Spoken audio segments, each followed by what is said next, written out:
There we go. Alrighty, welcome to the February meeting of NPU F. Today is February 19th, 2025. I'm Debbie Skipczynski, the 2025 NPU F chair. Also present with me this evening is Kay Stevenson, our public safety co-chair, Tom Schwab, alcohol licensing chair, I think Wiley Summerfield, our zoning chair, Rich Sussman, and Parks, Trees, and Environment chair, Marla Johnson, our communications chair, and joining us from the Department of City Planning is Selena, and I'm sorry, Selena, I can't pronounce your last name without butchering it, who will be sitting in for our assigned planner, Doug Young, tonight. So welcome, Selena. Thanks for joining us. Co-hosting with me tonight is Kay Stevenson, who will be helping me out with the Zoom functions and monitoring the chat. NPUF has two agendas, the full agenda, which is the one with the phone numbers at the top of the page. We also use a consent agenda, which includes applications which historically this NPU has approved with no discussion. These applications will be bundled together to be approved with a single vote. If you are here for an application, please check the full agenda to find it. Both agendas are now in the chat. All residents of NPU F may vote on any issue unless there is a financial interest in the application or motion. For example, property or business owners may not vote on their own applications, but they can vote on others. If you're not an NPU resident, business owners may vote if they have met the requirements as described in our bylaws. The voting rules are on the bottom of the full agenda.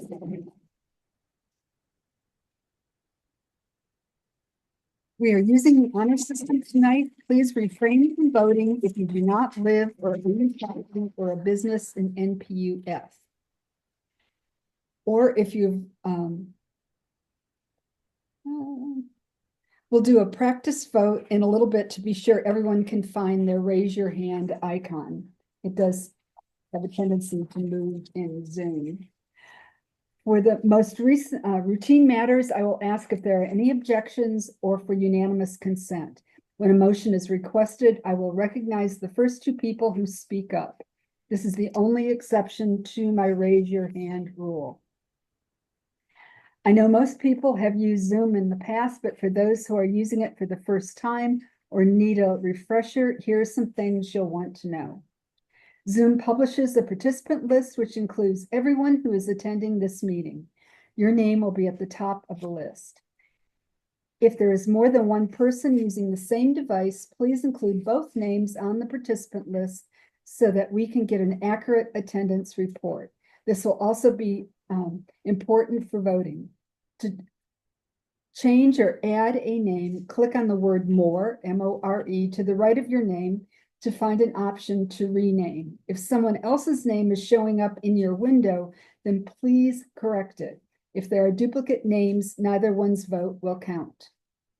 The mute button, which looks like a microphone, can be usually found at the bottom left of most screens.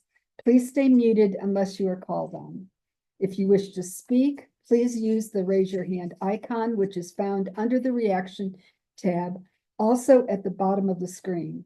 Be sure you click on the correct icon. Sometimes folks will hit the thumbs up and that disappears after 10 seconds. Speakers will be called on in the order the hands are raised. Also, please be sure your camera is on when you speak so that we know who is speaking to us. If you've called in and want to raise your hand, click on *9. To mute or unmute, push *6. We have an unusually long agenda tonight with several items that are time sensitive. So I'm going to set a tentative stopping point at 11 p.m. Items not completed will be reset for Monday, February 24th at 7 p.m. That's the night our planning committee has met. When we get closer to 11 p.m., we'll stop and take a vote on whether to suspend the meeting or not. Obviously, this is not ideal, but to ensure that we have more than a handful of people present, and that we don't lose the chair, who will probably fall asleep. So that we can get through our voting items, please follow the meeting protocol. Keep all questions and comments germane to the topic being addressed and respectful of everyone in the meeting. To allow everyone an opportunity to speak, I'm going to ask that you only speak once on a topic unless you are asked for clarification or a question on previous remarks. Please limit your comments to 2 minutes or less unless otherwise instructed. At the end of the meeting, I will ask if there's anything else to come before the NPU tonight. That's the appropriate time to speak up on items not on the agenda. There is also a chat where you can send messages to everyone or to an individual. If I see the comments have become inappropriate, have false information, are rude or mean-spirited, I will turn off the chat for the remainder of the meeting. During a long meeting, snarky or sarcastic comments can only be amplified. You advance the meeting and you run the risk that everything else you say will be ignored. So please keep the snark to yourself, and I will try to do the same. So that we can all hear and get a good recording, it's important that only one person speaks at a time. If we are picking up background noise or if you interrupt or hog the floor, you will be muted. Most people who attend NPU meetings are here tonight because they feel strongly on a particular agenda item. I especially want to hear from you if you are opposed to an application or if you think there is something that should be noted to make a project more appropriate to the neighborhood. Please don't be shy about your point of view, but also please be brief. You may also put your comments in the chat and they'll be captured in written reports sent to the city. Last year, we celebrated the 50th anniversary of the NPU system. Mayor Maynard Jackson created the NPU system in 1974 to ensure that folks had input into how their neighborhoods were developed. The role of the NPUs has evolved over those 50 years, and we're now asked to comment on a wide variety of topics that affect our neighborhoods, the NPU, and citywide. This is a unique opportunity given to citizens in only a few cities, so let's make the best of it tonight. We also have the responsibility to share our opinion with our city leadership and the strength of that opinion with NPU vote counts. As a reminder, all votes taken at the NPU are only recommendations. Final decisions are made by city boards, city administrators, or city council. And I hope that you will take advantage of expressing your opinions there as well, either in writing, by phone, or by making a comment during public hearing opportunities. Our first order of business is to adopt the agenda. Are there any additions to tonight's agenda? If you have any additions, please raise your hand. I don't see any hands raised. Are there any objections to adopting the agenda this evening? The agenda is adopted without objection.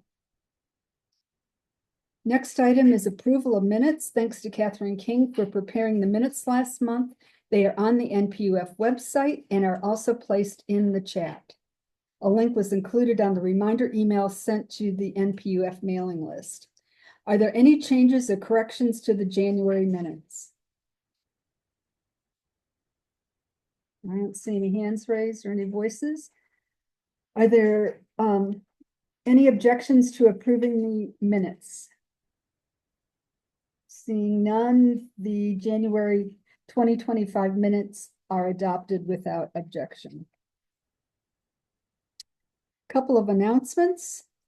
We are joined tonight by Commissioner Johnny Prince of the City Planning Department to walk us through the text amendments on the agenda. We're going to be moving some things around the agenda tonight, and we'll be dealing with the text amendments immediately following the consent agenda. Also joining us are representatives from the NPU support team who will be taking notes on comments made during the ordinance discussion. Next, we have received word that the mayor has chosen to not sign the LRB's recommendation to approve the alcohol license at Club Platinum. Instead, he let 60 days go by, and the license has been approved. We expect Platinum to reopen shortly. And then a quick PSA. The Piedmont Park Conservancy Master Plan is in its final stages.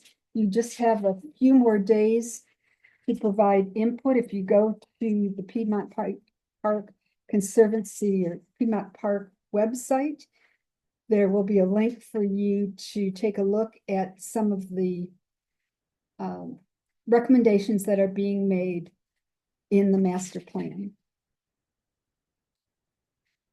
Okay, let's move on to city departmental representatives. Lieutenant Henderson from Zone 2, do you want to start off?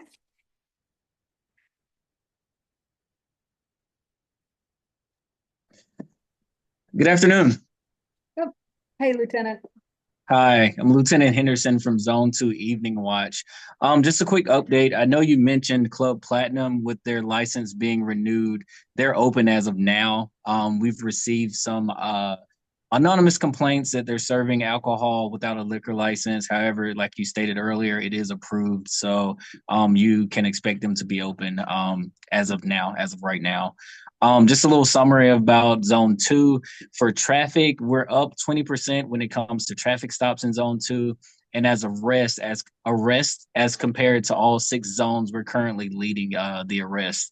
As always, we want to push the clean car campaign. A lot of the theft from autos that we're seeing are crimes of opportunity, where we're seeing laptops and other large items being left inside the car that are made visible. So if we can all do our part in just keeping our car clean, it'd be helpful. As well as if you have any businesses or your home video that you'd like to connect to our system, you can do so via the connectatlanta.org website. Other than that, as always, we want to offer or advise if you are carrying a firearm while you're in your vehicle to use a lock safe for the car, just to make sure if your car is broken into, the individuals don't have access to that firearm, and it will, kind of keep another firearm off the streets from the bad guys. Other than that, I'm here to answer any questions that you may have. Does anyone have any questions for Lieutenant Henderson?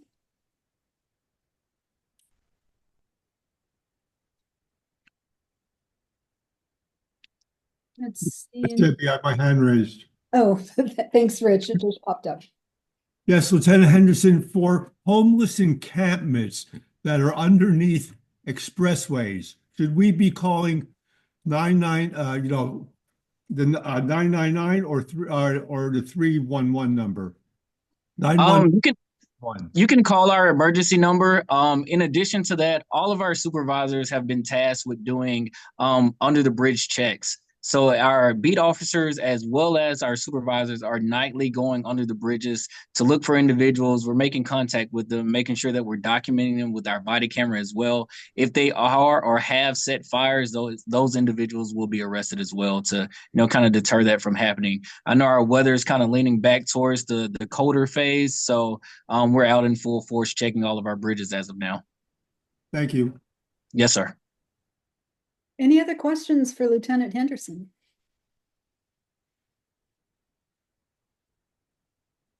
Okay, I don't see any other hands raised. Thank you, Lieutenant, for being here tonight. No problem at all. I'll leave my contact information in the chat. And if you have any questions at a later time, please feel free to contact me. Thank you. Appreciate it. Thank you. Is there anyone here from Zone 6?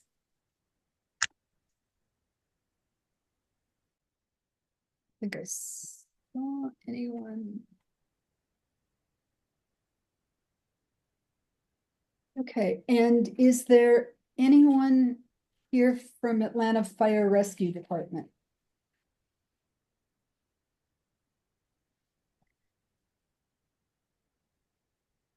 Okay, I don't see any hands raised or anyone struggling to get on. Okay. Okay, we're going to go through the other departmental representatives. And I'd like to ask you, if you do not have a report tonight, if you would just put your contact information in the chat so that folks know how to contact you. Let's see, is there anyone here from APD Code Enforcement?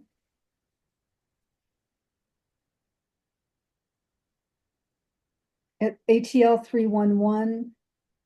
Tamika, do you have a report or? No, ma'am, I don't have a report. Just reminding everyone that we are using the social media as a platform for a way to report. So you can always add us at ATL 311 on Instagram, X, or Facebook. Also, we're aware that the button for case status is only giving cases for Department of Transportation and Department of Public Works. So if you have anything personal like a missing cart or a water case, you will have to use the chat bot to access it. But no biggies. And Pat's back, so yeah. Okay, great. Thank you. Thanks for being here tonight. Officer Lawrence, do you have a report? Just a couple of things this evening. I'm actually filling in for Officer Francis. He just wanted me to put out that we're still on bi-weekly collection of yard trimming. This is a non-collection week. If you have 20 or more bags, they have to be scheduled for pickup by contacting 311.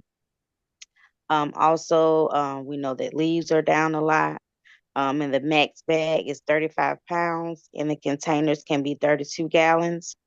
And again, as I stated, if you have 21 or more bags, you have to schedule those for bulk removal.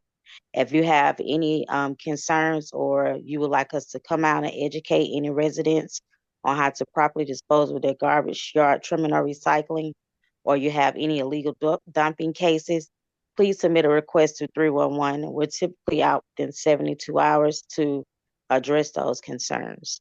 I'm going to put my information in the chat, so if anybody have anything, I'll be sure to forward it to Officer Francis so he can look into those issues that you may have. Okay, great. That's all that I have. Thank you so much, Officer Lawrence. Anyone here from Watershed Management? Yes, hi, good evening. This is Aisha Brown from Department of Watershed Management. I really don't have anything new to report, just the continuance of the annual contract for stormwater upgrade and repair services at the different pump stations. I will leave my contact information in the chat if anyone has any questions. Okay, great. Thank you, Aisha. You're welcome. Janelle Bowles. I raised my hand with a question for the. Oh, I'm sorry. Rep. It's a little, which one, who did you want to speak to? The watershed management rep. Oh, Ms. Brown? Still with us? She may be gone. That's okay. I am here. Oh, okay. Do you have any information about the rumored recent agreement between Watershed Management and Portman Holdings regarding Amsterdam Walk, or would that better be directed to some other representative? At this time, no, I don't have information on there, but if you're very welcome to take my information once I leave it in the chat and send me an email or a call, and I can find that information out for you. Will do. Thanks very much. You're quite welcome. Okay, thank you. All right, Janelle Bowles. Janelle here.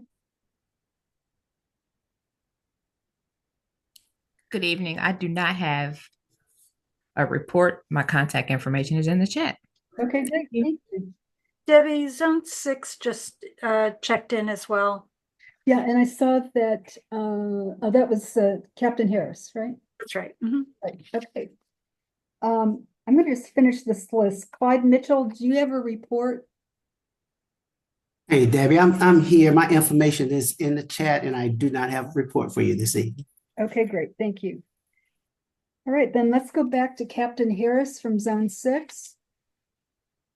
Hi, good evening. Sorry, I had trouble getting in. Only thing I have is just for NPU F, The last 30 days, we had 133 crimes, and we're split between two zones, Zone 2 and Zone 6. But our concern was there's been an uptick of crime in Virginia Highlands, mostly with vehicle break-ins, and we had 13 vehicle break-ins and 7 stolen vehicles. Also, we had a slight uptick in the Morningside Lenox Park area where we had same thing, the stolen vehicles and the vehicles broken into, and we had 3 burglaries. There were no violent crimes in NPU F in the last 30 days, so we had no shootings, no aggravated assaults, no homicides, or anything of that nature. And that is all I have, and I will take any questions if anyone has any. Captain Harris, those 3 burglaries, did you say they were in Morningside? Yes, ma'am. They were in the Morningside Lenox Park area. Okay, thank you. You're welcome. Any other questions?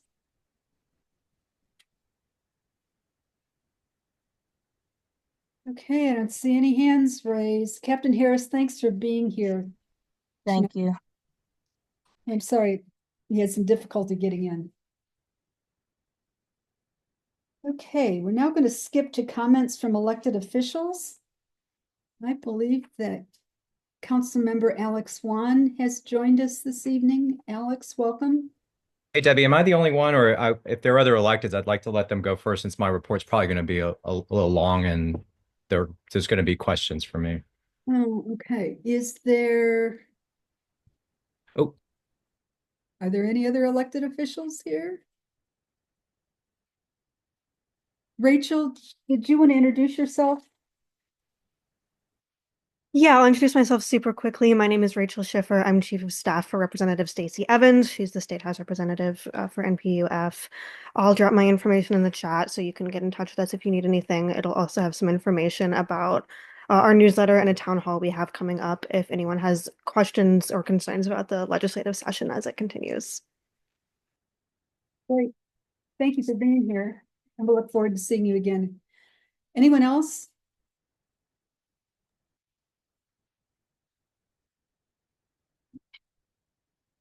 Okay, Alex, I don't see anyone else. okay. All right. I just want to go ahead and let them go because like I said, I'm probably going to go for a minute. Couple of things before I get to the real showstopper. If you got my newsletter this week, there are a couple of articles I just want to make sure everyone's aware of that Atlanta's been in the news for. First one has to do with SB 581, which was about your property tax homestead exemption cap that voters approved in November of last year. And what they approved was that unless a municipality took action, property tax or your assessment increases would not or could not exceed CPI.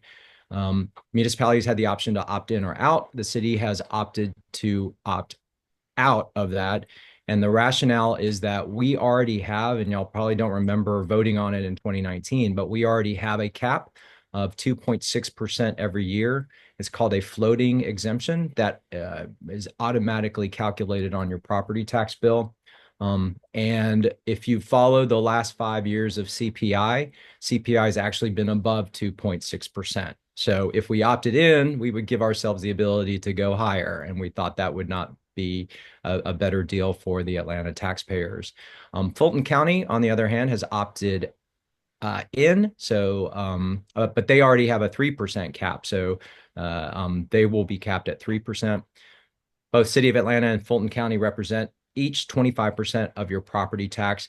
The big chunk of it is the Atlanta Public Schools that represent 50%. They have opted out, which means they have no cap at all.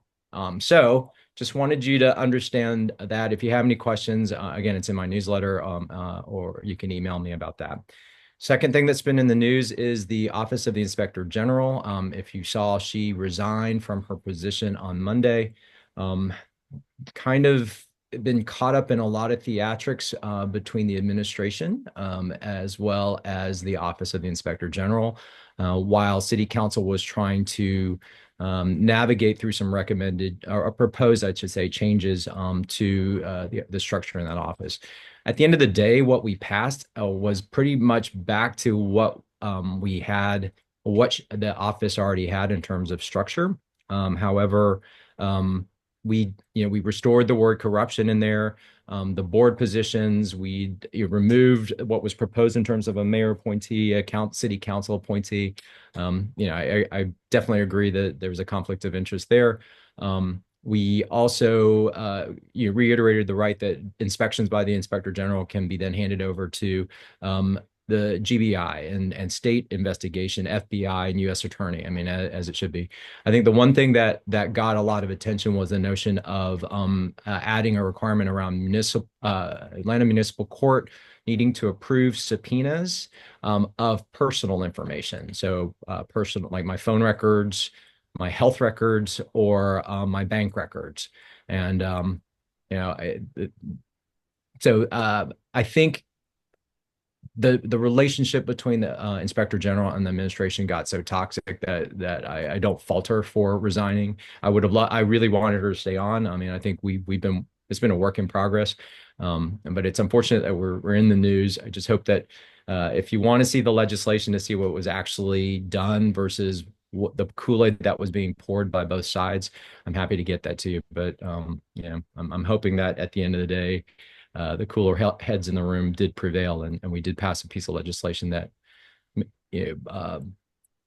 maintained the office, but also just provide a little more clarity. All the policy wonks, I could go further, but I'm not gonna do that. So to get to kind of the big meat of what I want to talk about tonight is Amsterdam Walk. Debbie, I'm going to take your advice and not get snarky because I'm kind of tempted to, by what I've been made aware of some of the comments that are floating around in next door, some of the accusations and allegations. Just want to hope that we all can move away from the world of disinformation and back into the world of fact. And so I'm going to provide y'all with a bunch of facts. Number one, I was the person who called the NPUF chair, the MFPA chair, and the Virginia Highland Civic Association chair to give everyone a heads up that this had come out or was starting to move when I found out. And so this wasn't something that one of the great little sleuths in the neighborhood found, and I was trying to hide. I was the one who contacted everybody. So this other notion again, I'll come back to that. 2 or 3 weeks ago, I met with 2 members of the community, and I, at that time, had no idea that this was going on. In fact, told them that I thought it was going to die. I thought that every passing day actually worked to the detriment of the project. And I mean, there's some insinuations that at that point I lied to them. I don't appreciate that either. That's not true. I didn't know, and when I did know, I was the one, like I said, who notified. This will be before the Invest Atlanta board tomorrow, and what is before them is an agreement between the city, Invest Atlanta, and the property owner. The agreement is a legal vehicle that facilitates the long-term easement for Evelyn Drive because the city can't do it directly to the property owner or the developer. Invest Atlanta is also using that opportunity to tie the affordable housing requirement to the property in perpetuity. So if the affordable housing piece goes away, the easement goes away, and pretty much there becomes a problem in terms of the ingress and egress. The action, if it gets approved tomorrow, it does not mean the project, the development is approved. It's just merely satisfying the condition that the community had put, or as part of the recommendations from the NPU about having the Evelyn Street access to the project as kind of a condition. That action also finally allows the city council activity to begin in terms of the formal evaluation of the land use change as well as the proposed zoning change. All right, so the city council actions, depending on what happens tomorrow, is that there are 2 papers currently held in our committees. One in Community Development Human Services, that's the land use paper, and there's one in zoning, and that is the actual proposed zoning paper. Zoning is Monday at 11 a.m. Community Development, Human Services is Tuesday at 1:30. The papers that are in committee right now reflect the original Portman proposal. So they will need to be amended to bring in whatever the new sharpened pencil version is. I have requested and gotten agreement from both of the two committee chairs, Jason Winston and who chairs CDHS, and Matt Westmoreland, who chairs zoning, to hold those papers, to amend them so that we can bring in whatever the final best and final version is, because no one has seen those yet, and hold them. So this will give everyone time to digest the language on the land use as well as rezoning. So this notion of that I've been trying to get this through the dark of night is false. If I wanted to do that, I would not have made those calls yesterday, and I would have just told Jason and Matt to plow ahead on next week. So I hope we can put that to rest. You next door people know who you are. So those are the facts I can put out there. What I know, or what I have heard, and I have not confirmed, and the big questions are, and I know that I see Marla Johnson on here from MLPA, who did have a conversation today with Portman, who can, heard the same thing. Number one, the road alignment. The Evelyn Road alignment follows the current street and does not, with the parking ticket booth access to the parking deck, push back closer to the belt line, and then a spur road between that section and Monroe. It does not cut into the hill. I have not seen a plan, but those of y'all that have the original three proposed lanes, I'm presuming that it still follows or not still, but the option that went with Evelyn is the one that is getting moved tomorrow. I also understand that the project at Portman has sharpened their pencils. They were guided by the community's overwhelming approval and support of the Sub-Area 6 master plan, as well as the kind of the waiving of that by opponents of the project after the passage to fight the original proposal. I understand that Portman has reduced the project so that the max height is 9 stories, not 15. But that's kind of without seeing the actual proposed amendment language, I don't know what other pencil sharpening they have done. So in terms of process and next steps, Matt Westmoreland and I have been in touch with planning. They have not received, as far as we know, according to an email as of mid-afternoon today, the final amendments to both papers. We are trying to get those. As soon as we get those, like I said, they will be brought into the public domain at the latest at the committee meetings next week. As soon as I can get on my hands on it, if it's in advance of that meeting, I will reach out to the same 3 people I reached out to let them know about the Invest Atlanta action. And I'm going to ask them to help disseminate those. So those of you that are following this, I would ask that you figure out which of the 3 are the best conduits for that information. I also understand from planning that this will not come back, the amended version will not come back through the NPU process. And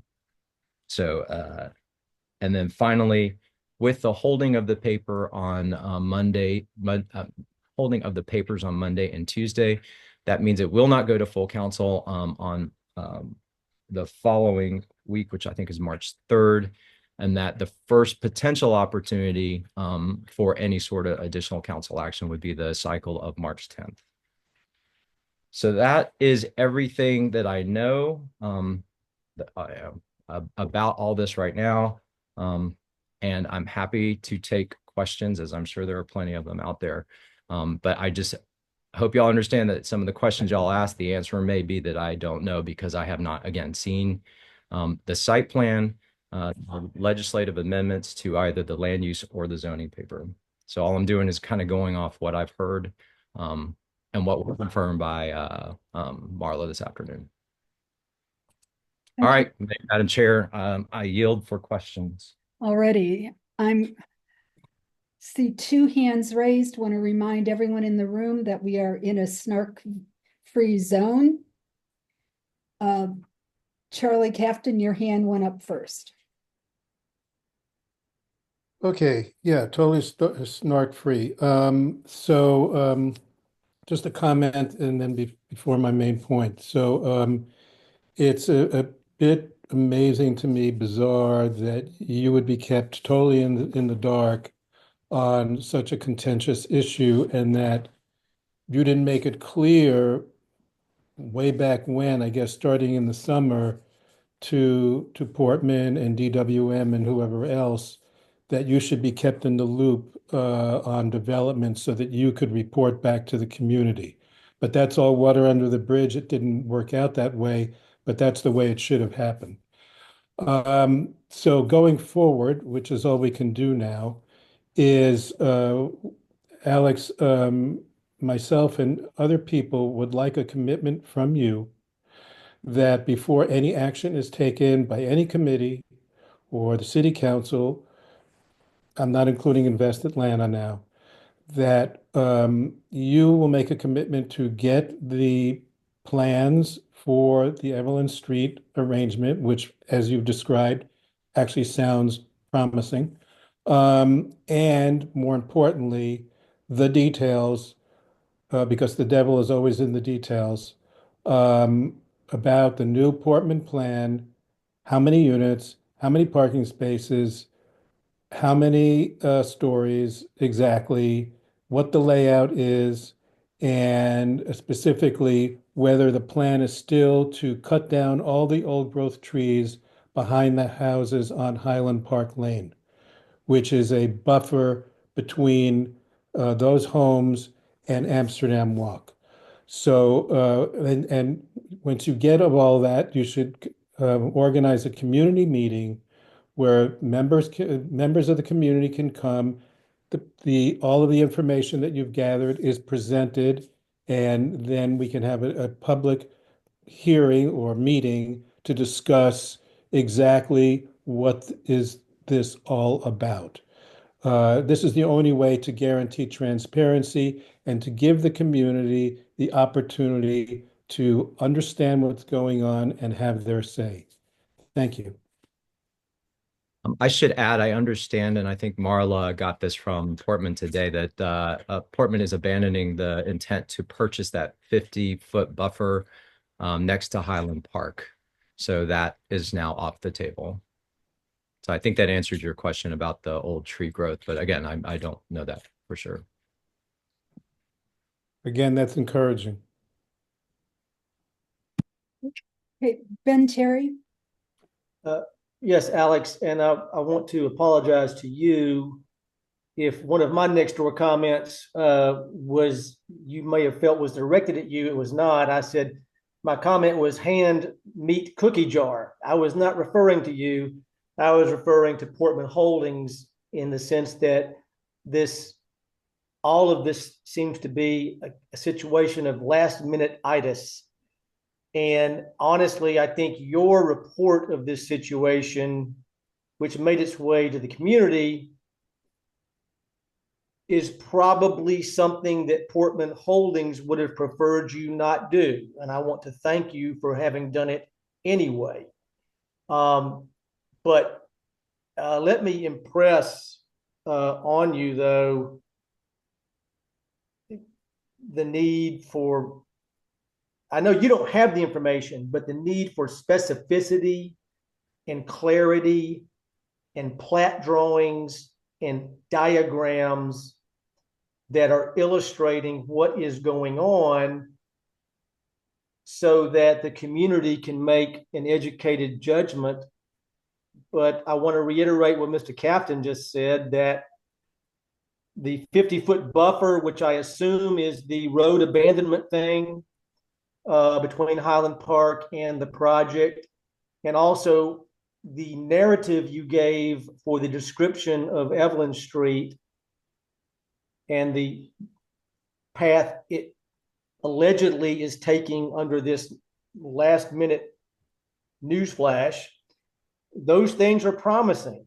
It's just regrettable that the community's been kept in the dark so long. It's created an environment of suspicion, warranted, unwarranted, I don't know, but it's there. But I do want to thank you, Alex, for raising the alarm yesterday and the day before. Thank you. Thanks, Ben. Is there anyone else that has a comment or question for Alex? There was just one thing in the chat. Alex, can you explain to folks what Invest Atlanta is? Thank you. Yeah, Invest Atlanta is the City of Atlanta's redevelopment agency. So anytime there is anything around housing or recruiting companies, redevelopment projects, they are charged with kind of facilitating those transactions. So think about the Beltline TAD. I'm trying to think of any sort of tax incentives through the city. They manage that. So the city can transfer property or rights to them, and they can do things that the city is restricted from doing. And I think in this case, I'm kind of shooting from the hip here, but in terms of the city typically can't enter. It's unusual situations where we can enter into long-term agreements, like more than 5 or 10 years. And so I believe that was why it needed to go through Invest Atlanta, because Invest Atlanta had the affordable housing mandate. I think that's why this gave them the opportunity to. So yeah, that's again my understanding of why the facilitation of this transaction moved through them. Before I take any more other questions, I do want to say I will try to get Portman, but I'll tell you at this point, because they don't have to come back through the NPU. Normally they do all that in terms of the dog and pony show to try and get NPU support. NPU has landed pretty solidly on where it stands, so I would be surprised if Portman would be willing to come back, because there is no gain to them except for potential swaying of council member votes. So I will try. Okay, we have 2 more hands raised. Paulo and Alessandra Palumbo. Is one of Thank you. Yeah, thank you, Alex, for that clarification on Invest Atlanta. The one thing I wanted to, and I think you clarify also another question I had. I was wondering why they wouldn't come in front of the NPU again, but you were referring to Portman, which, okay, I understand now. A couple of weeks ago, there was a planning meeting in the city hall, and I went there thinking that we would discuss a Plan A, because one of the things that the Plan A had not formally recognized is the previous recommendation from these NPU about limiting the height and the density in Amsterdam Walk to 1 to 4 floors next to the Beltline and next to Highland Park lane, and 5 to 9 floors in the middle of the Amsterdam Walk area. Again, the NPU have voted for that. We made it clear that the sub-area 6 received that vote from the NPUF. Plan A has not. And they said that it will come again in front of the NPU for discussion 2 weeks ago. But now it makes me wonder, it may be for nothing if the times are so tight, and if you are going to review these in the city Monday and Tuesday. So what can we do to have the Plan A receive what was the previous recommendation of the NPUF? The Plan A process is going to extend well past this. And so I think focusing or expending any energy trying to get that changed. And it's in draft form right now anyway, so it's not even a binding or formal guide for the city. I did ask the Beltline when someone raised this to me, and I asked them to get with planning to see what needed to be reconciled. And I got a response back from planning. I mean, to that same point that this is still in draft form. So to answer your question, I don't think that's where the energy should be focused right now. Hernan Bello or Sean? Hi, it's Hernan. Hey, Alex. So you said that because Portman doesn't have to come to the NPU, they don't have to share anything with you or with us, but they do need you to advance their papers in committee. Um, shouldn't you be able to say, hey, if you don't show transparency about these new plans to my constituents in NPUF, we are not advancing these papers in committee. What is the expediency to do it in March? That's my whole question. Like, why does it have to be done right now? Also, my second question is, we have this vote on Thursday on Invest Atlanta with no community information on a topic that pertains everything that we're talking about. Shouldn't that be postponed until we have all of this information? How is the community going to make a comment when we don't have information to comment on? Both those meetings, well, first of all, the Invest Atlanta should be postponed until the plans are known. They shouldn't really be voting on all these easements when there's rejection for the plans at NPU, rejection for the zoning change at CRB. They should not be advancing these easements without the new amendments totally known, and then with community support, or at least with community input. And then the second is, I do want an answer from you as to why is it that you will advance these papers in committee without having transparency from Portman about what is being voted on in a time. Okay, there's a lot to unpack there. So in terms of Portman answering to me, I'll be honest with you. I have a feeling I was kept in the dark because of something that I shared with you and Charlie that I think got revealed back to them. So they are already starting to talk to other council members. They're going around me because I don't know how they found out, but there was a very limited number of people that I shared that with.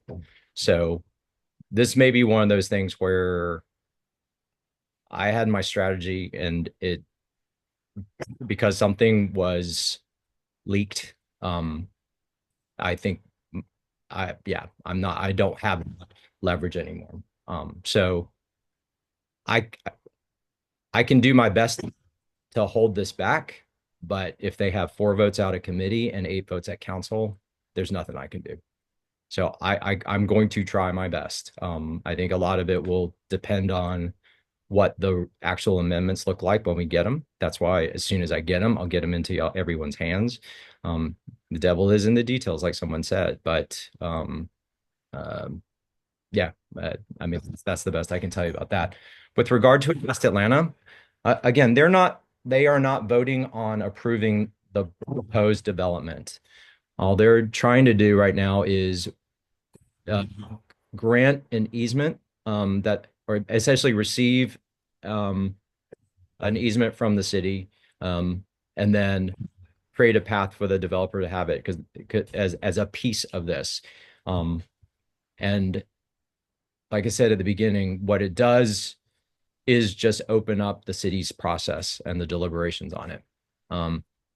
So, I am not on the Invest Atlanta board. I will tell you that the mayor chairs that. I do think the affordable housing piece is likely the hook as to why it got yanked out of watershed. So that's all I can say to that. And if I could add, Invest Atlanta is not very good when it comes to community engagement. They sort of forget that the NPUs are out there and they work in their own little bubble. So unless you follow their weekly or monthly agendas, oftentimes we have no idea what's going on. It's been an issue that's been raised at APAB a number of times. We still haven't cracked the code. It's just their thing. Jacinta or Jim O'Sullivan, your hands raised. Thank you, Alex, for coming to the meeting and answering some of these questions. And I know it's not easy, but just to go back to what Charlie said, I do think it's important that you have a meeting with the community, even if Portman doesn't turn up, that what you find that we have some way to discuss what is going on, because there is fear. People don't know what's going on. So even if Portman doesn't want to join, maybe you, when you get all the information together, that you would call a community meeting and that everybody could join in. And that's all I have to say. Thank you. Thank you, Jacinta. Kay?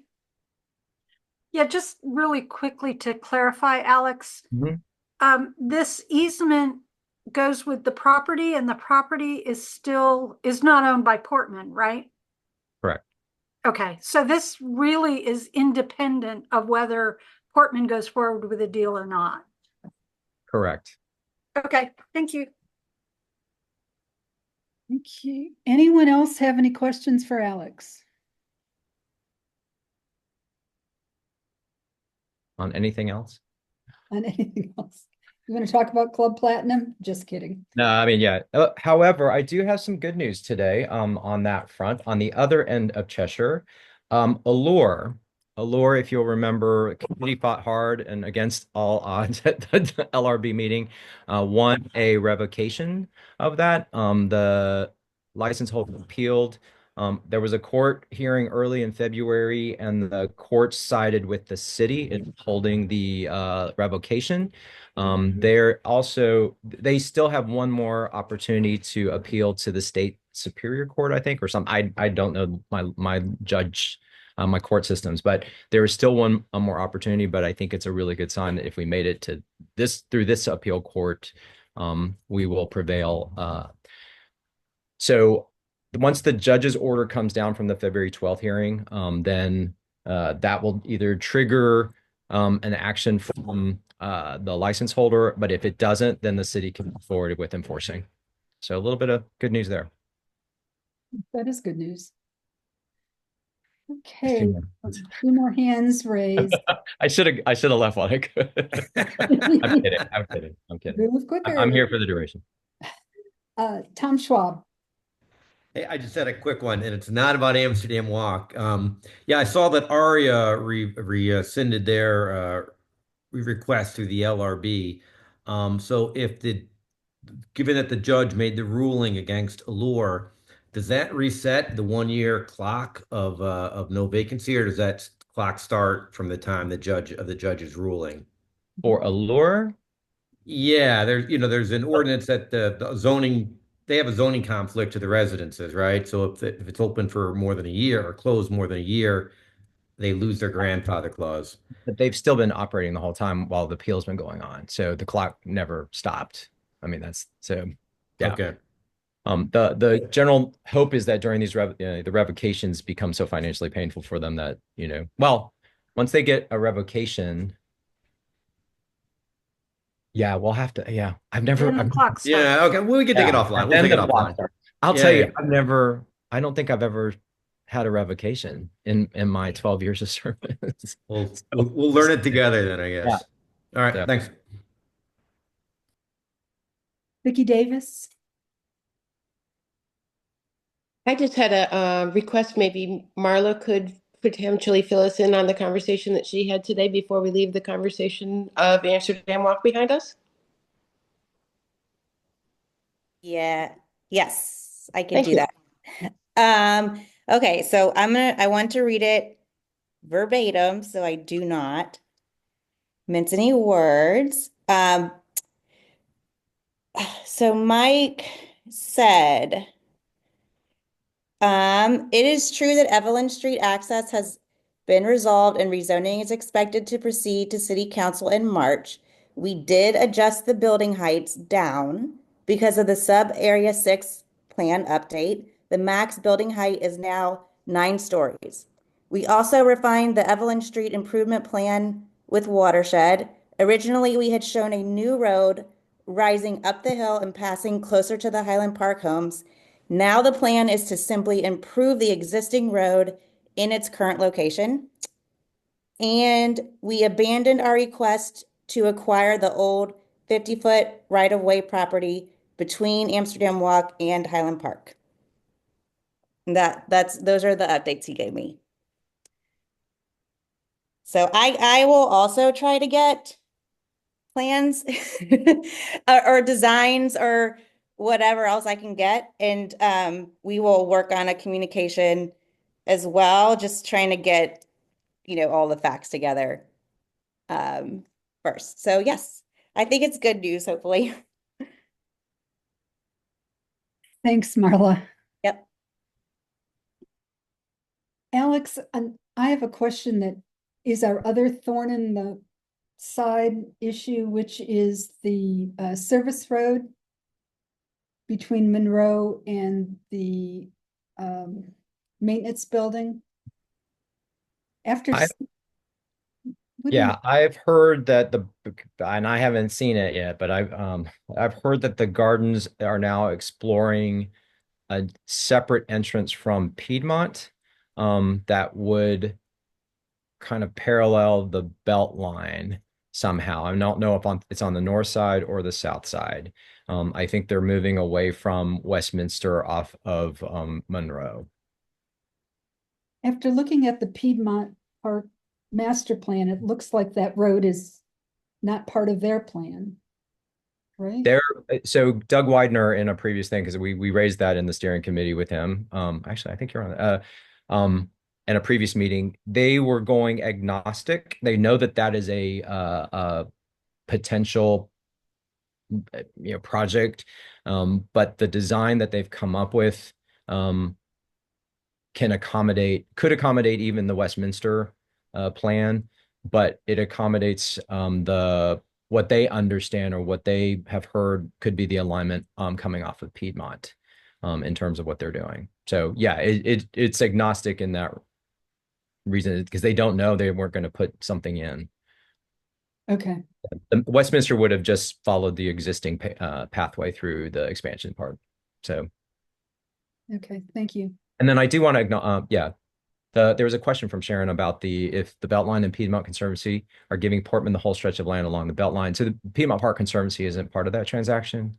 Beltline, I believe either is selling the property or giving it to it in exchange for the affordable housing requirement. So if I understand correctly, yes, they are getting that stretch that's in the parking lot right now. But the trade is the affordable housing requirement. And it may be a purchase, or I don't know if it's an outright gift or a transfer, or if it's a purchase. And I see one more question, Debbie, from the Palombos. Yeah, from the Palombos. I've been skipping over them because they've already spoken. Oh, sorry. Oh, well, if you're only into the one, I'll paste it in the chat then. But if it's very quick, I mean, it's very quick. I hope. Well, actually, no. I'll paste it in the chat because it's not even a question; it's a comment. So I'll paste it there. Okay, thank you, and thanks for observing the rule. Oh, sorry, that was my fault No, that's okay. It's your meeting. Anything else? Yeah, I love the power. Anybody else? Okay, Alex, I think we'll get you off the hot seat. Okay, great. Thank you. Thanks for being here. All righty. We are now to the consent agenda. Okay, as I mentioned at the outset of the meeting, we do have a number of applications that this NPU generally approves with no comment. They fall into three categories tonight. The first are the two variances that would go to the Board of Zoning Adjustment. The first is V25-6, 750 Drury Street Northeast. The applicant seeks a variance from the zoning ordinance to reduce the front yard setback from the required 35 feet to 25 feet, 2, to reduce the east side yard setback from 7 feet to 2 feet, 6 inches, and 3, reduce the required front porch from the required minimum 8 feet deep to 5 feet deep. The second is V25-14, 936 North Highland Avenue Northeast. The applicant seeks a variance from the zoning ordinance to 1, reduce the half depth yard from 17.5 feet to 6.8 feet. 2, to reduce the rear yard setback from 15 feet to 8 feet, and 3, reduce the south side yard setback from 7 feet to 3 feet. Both of these are in Virginia Highland. They have reported for both that a site plan was conducted. The neighbors were notified. There was no neighbor opposition, and the VHCA board approved both unanimously. Their recommendation for both is to recommend approval. The next item on the consent agenda is an LRB application for Miss Dora at 1620 Piedmont Avenue. This is a restaurant change of ownership. The applicant asked to defer this application to next month in order to meet with the neighborhood. And the recommendation is to defer. And then finally, we have a number of special events. The first is Christ Covenant Easter Worship Service at the Piedmont Park Legacy Fountain on April 20th, 2025. They have asked to defer. The next is Indigenous House Atlanta. It's a Class C event, 1,999 participants at Piedmont Park Large Pavilion, May 18th. Recommendation is to support, as we do for all Class E events. Next is the ATL Spring Market. It's a Class C event, 1,950 participants at Piedmont Park, May 31st to June 1st. Recommendation is to support. The next is the Pride Run ATL 5K. This is a Class D event, 3,000 participants at the Piedmont Park Charles Allen Gate on June 1st. Recommendation is to support.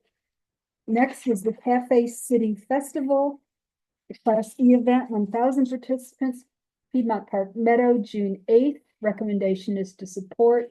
Finally, the Piedmont Holiday Market, Class C event, 1,750 participants, Piedmont Park, November 29 to 30, and the recommendation is to support. First thing I need to do is to make sure that we have representatives present. That is required by ordinance. Is John Dennis here for Indigenous House Atlanta?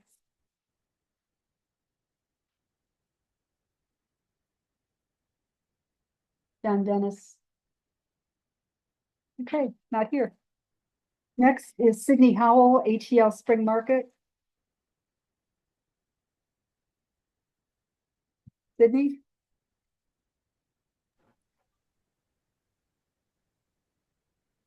I don't see Sydney either. Next is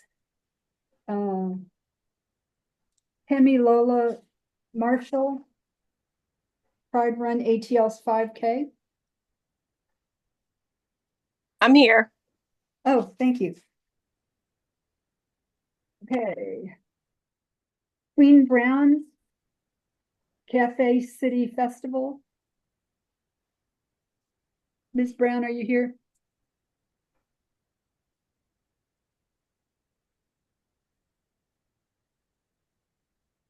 Okay. And Randall Fox. Jennifer Humphrey here for Randall Fox. Okay, thank you, Jennifer. Okay, so this is what we will do. May I have a motion to approve the consent agenda minus Indigenous House, the ATL Spring Market, the and the Cafe City Festival. Those three were not present. They will be moved to their regular spot on the agenda for deferral. So moved. Thank you, Kay. I'll second it. And thank you, Tom. Okay. Before we move forward, is there anyone here who is opposed to any of these recommendations?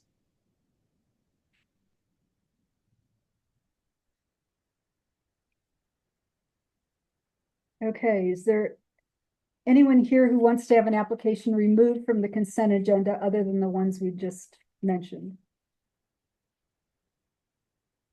Alrighty. So a motion's been made, it has been seconded to approve the consent agenda minus the 1, 2, 3 applications where the representatives are not present. This is going to be our practice with using the raise your hand function so everyone can find it. All those in favor, please raise your hand. And usually there should be a reaction tab at the bottom of your, somewhere on your screen. Mine has moved. Okay. Remember, if you're a resident of NPU F, please feel free to vote. Or if a property owner or business owner.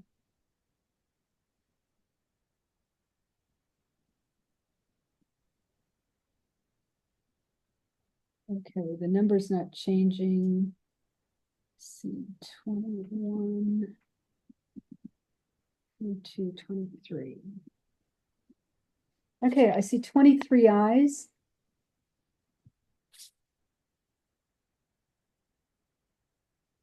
I'm clearing the feedback. If you're opposed to these recommendations, please raise your hand.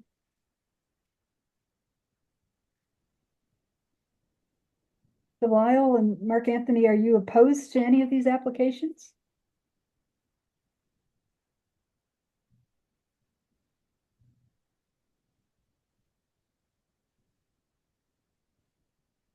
Delisle? Oh, okay, the hand went down.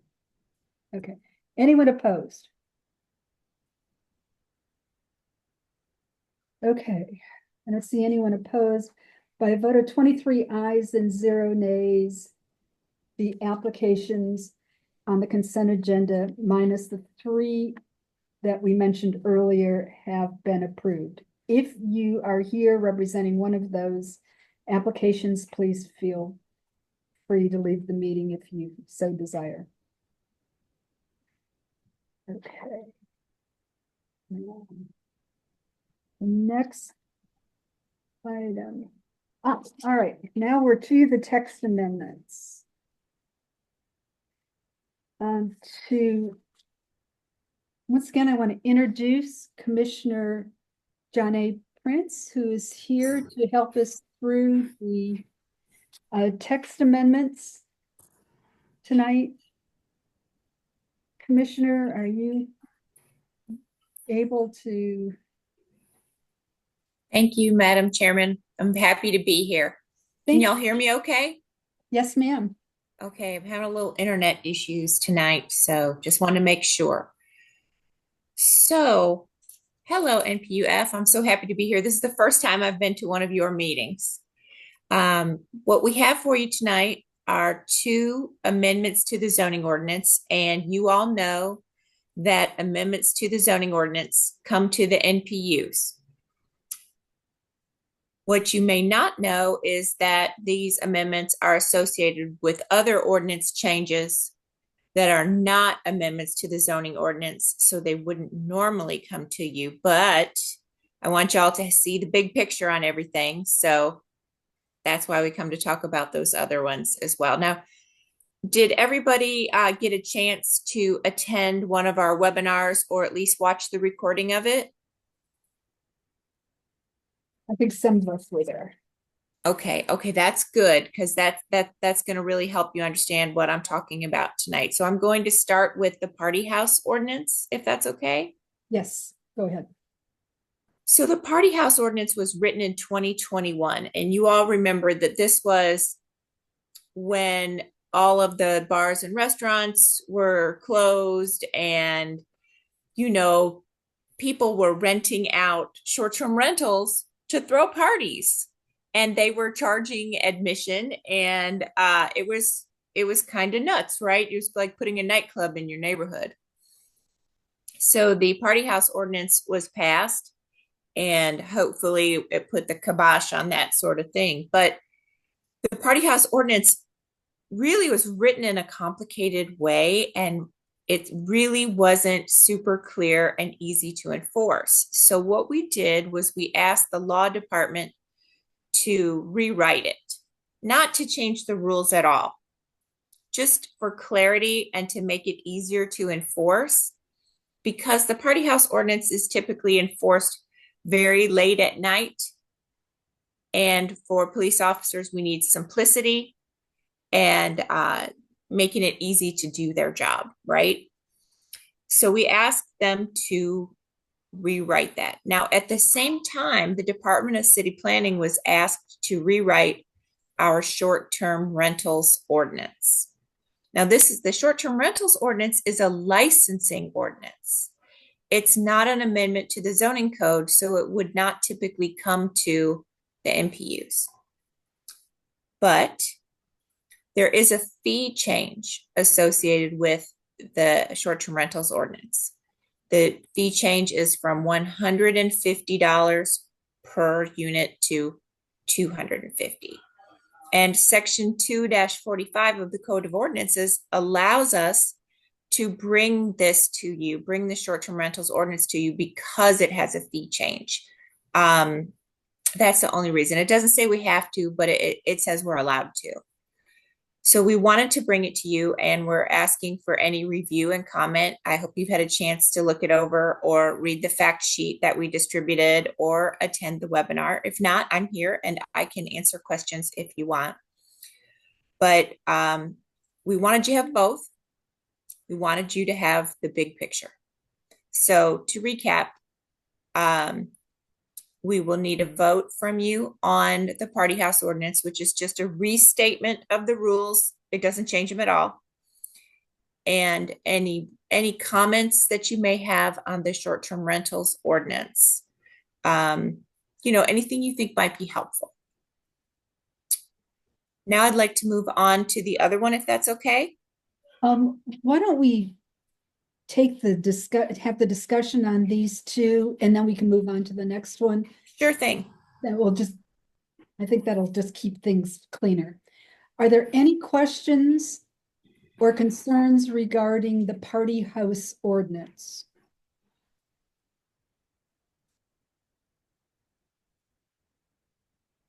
Any questions? I do have a question. And that the party house ordinance only applies to parties where the entrants are charged a fee. What about those parties that don't charge a fee? Those are not included, but that's actually very helpful because we do want to keep the lid on rowdy parties no matter what, right? Right. And that seems to be a bigger problem in our NPU than charging a fee. Or at least I haven't heard much about parties that charge a fee. Okay, I'm taking notes on all of this too. Okay. Does anyone else have any questions?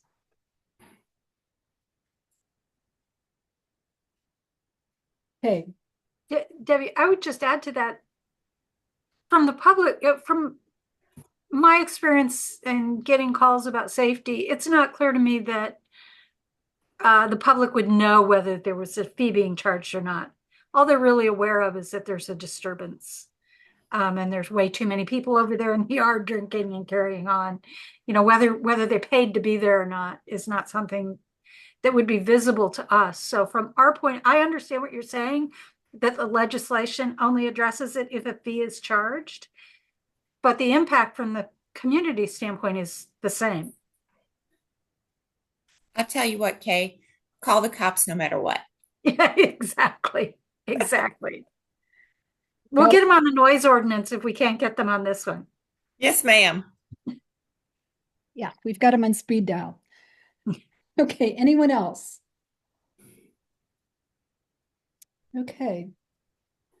Then we are required to make a recommendation on Z25-5.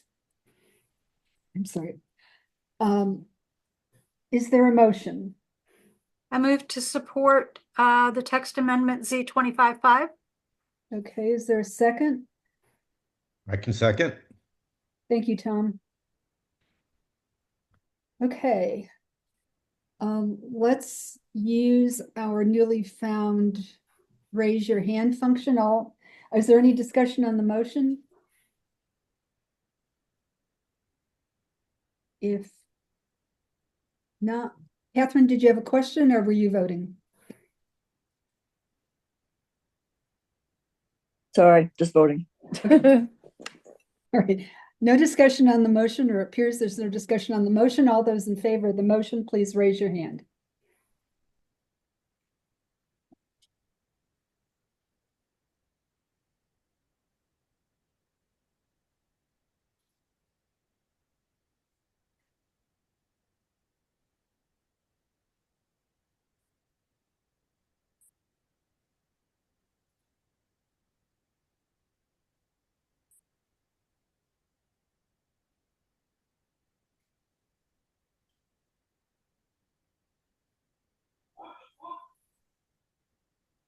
Okay, I don't see any. 425. That's 26 ayes. I'm gonna lower your hands. Candy. All right. If there's anyone opposed to the motion, please raise your hand.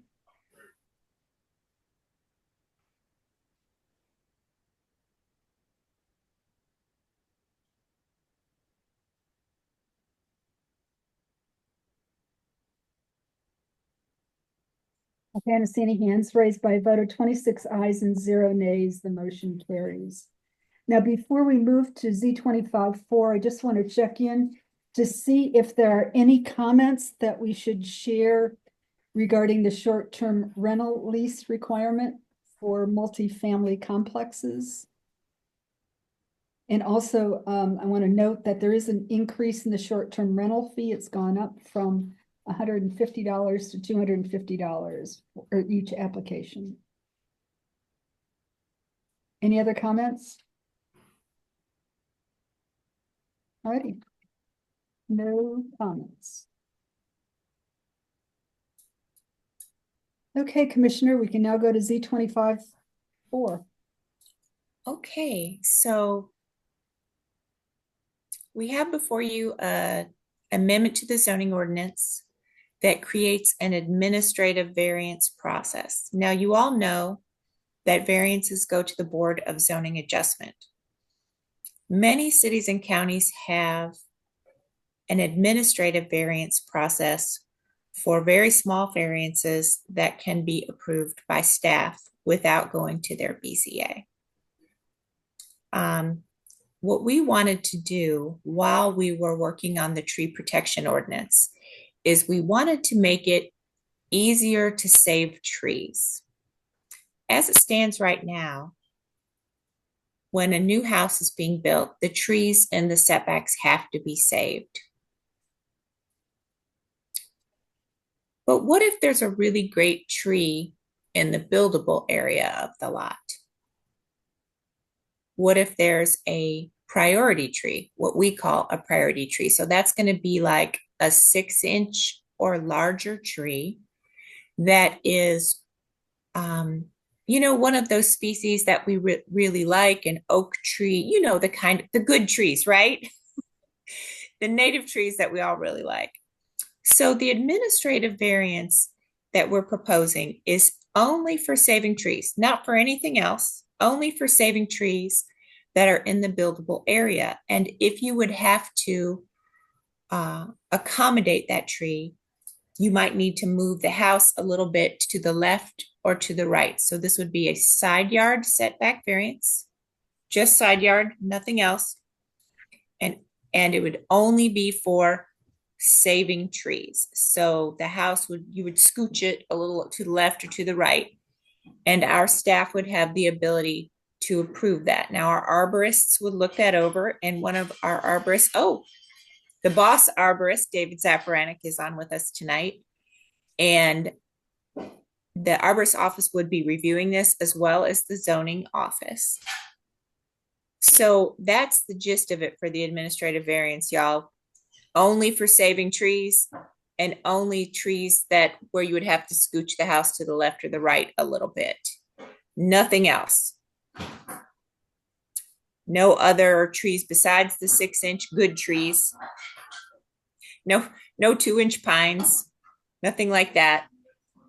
And we anticipate that it would happen pretty infrequently, but with the tree protection ordinance, we wanted to make it easier to save trees. Should I talk about the tree protection ordinance as well, since I've brought that to you as well? I guess I probably should. That may be a longer, well, go ahead. Well, I'll give you the gist of it, since I know so many of you have been to the webinar. We were asked to rewrite the tree ordinance, most specifically the recompense for the trees. The recompense is the fee that the developers pay or the builders pay when they can't plant all the required trees on site. The tree protection ordinance was written in 2001, and the recompense was set in 2001, and it hasn't been raised since then. Well, we need to raise it up to market rate because the city has to replace those trees, and we need to be charging what it costs to replace those trees. But because the tree recompense hasn't been raised in so long, it would be a huge jump. So we've proposed a way to phase it in over 4 years. Over 4 years' time. That is the main thing here. And the change to the fees is what allows me to bring the tree protection ordinance to y'all for review and comment. So although we're required to bring the administrative variance to save trees to you, we wanted you to have the big picture. And so that's why we also brought the tree protection ordinance to you. Now, there are other provisions to the tree ordinance. It's not just the recompense. There are planting standards. There are rules for tree professionals in the city. They got to follow our rules. There's a registration program. They have to remain in good standing with the city. They can't go out in the middle of the night and do crazy things like take down great big trees.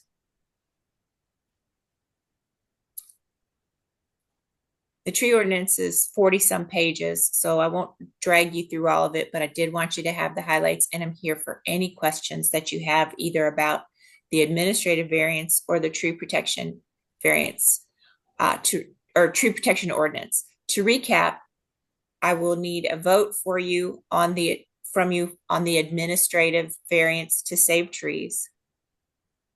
And I would like to have, if you're so inclined, any helpful comments you might have about the tree protection ordinance. Okay, we have a couple hands raised. Kay? Yeah, you in terms of the administrative zoning setback, you kept saying shift to the left or the right. Does that mean that you would not move into the front yard setback or rear yard setback, or were you just using? That's exactly right, Kay. Okay. I do think though, and I'm going to have to check this, but somebody pointed out to me that we left out the word side. Okay. Yeah. And so I think we have to fix that, but we are being 100% transparent. It's only the side yard setback. That's it. And it's only for saving trees. And is there any limit on how close to the property line you can get? Then the reason I ask is that we routinely don't approve things that are less than 3 feet, because at that point you can't get a ladder up or whatever to, without leaning against your neighbor's house. So is there any limit? Yeah, it's 50%. So Okay. if the setback is 20 feet, then it's 10. So, yep. Okay, thank you. Rich Sussman?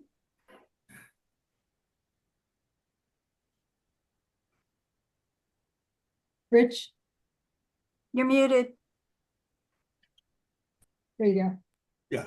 Thanks for bringing this up. In the last round of the tree protection ordinance, maybe 4 years ago, a number of people brought this fact up that there are could be many cases where you have an important tree, and it'd be good to sort of list those trees too. You're saying, a priority tree. Well, let's list those priority trees. People have different ideas of what's a priority tree, but the city does have a list of trees and some of the other documents, so it'd be good to place that in the in the ordinance. But nevertheless, sort of this floating buildable protect not building area zone. So, R4 is 35 feet, 35 feet, 15 feet, 7 feet, 7 feet. What I think you're missing, though, are you may have some important trees in the backyard setback and in the front yard setback. I think you should really look at giving a little bit more flexibility to the back and the front, not just the side yard setbacks. Because the side yard setbacks, it's 7 feet now. That's really squeezing it. 7 feet on the other side, it's really squeezing it. There's a little bit more room in the back. There's a lot more room in the front.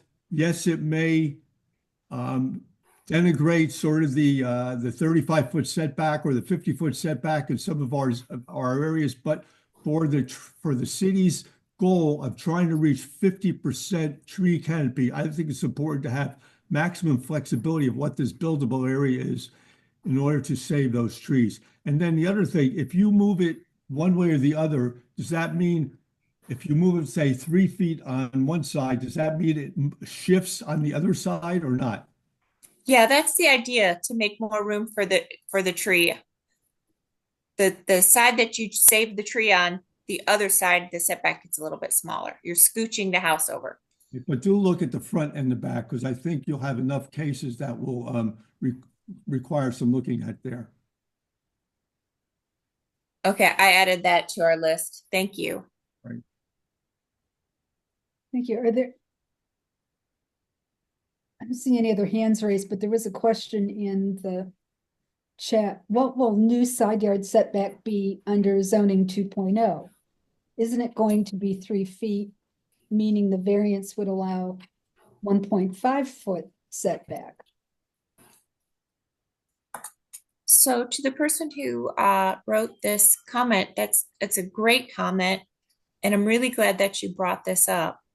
Something that the building and development community has brought up to us is that we're rewriting the zoning ordinance right now, and they want to see what the effects of the tree protection ordinance will be together with what the effects of the zoning ordinance will be. So I'm sure a lot of you know that we're rewriting the zoning ordinance right now, so it will be finished early next year.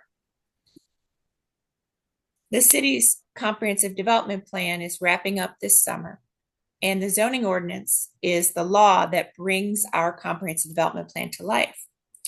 So after the CDP is finished this summer, we're going to have a period of testing with the zoning ordinance. We will gather together a focus group of civil engineers and architects and landscape architects to draw plans using the provisions of the new zoning ordinance to beta test it and see how it works.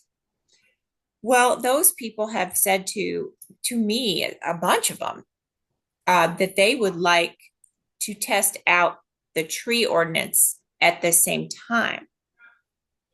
They were asking if we could possibly pass the parts of the tree ordinance that wouldn't change their design, and then test the other parts together with the zoning ordinance provisions. And I've just heard this in the past, I guess, week and a half. And so your question about side yard setbacks under zoning 2.0 is especially timely. We would want to check everything and see how it works. Now, obviously, the setbacks in the zoning ordinance, for R4, my house is R4, they would change. I think they're staying the same. But yes, what you're asking, this side yard setback variance, this administrative variance, could reduce it up to 50%.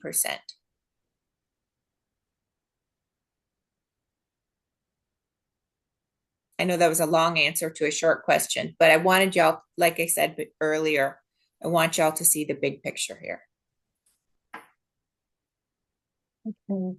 There's another question in the chat. Are we voting on the administrative variance ordinance as currently written, or how it was described at last Thursday's webinar?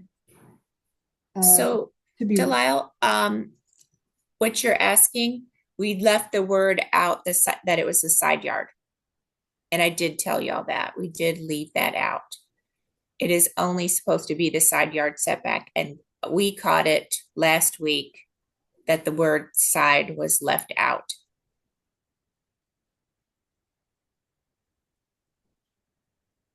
And that's the only change that you're expecting? Yes. Okay. It left out the word priority too. Thanks,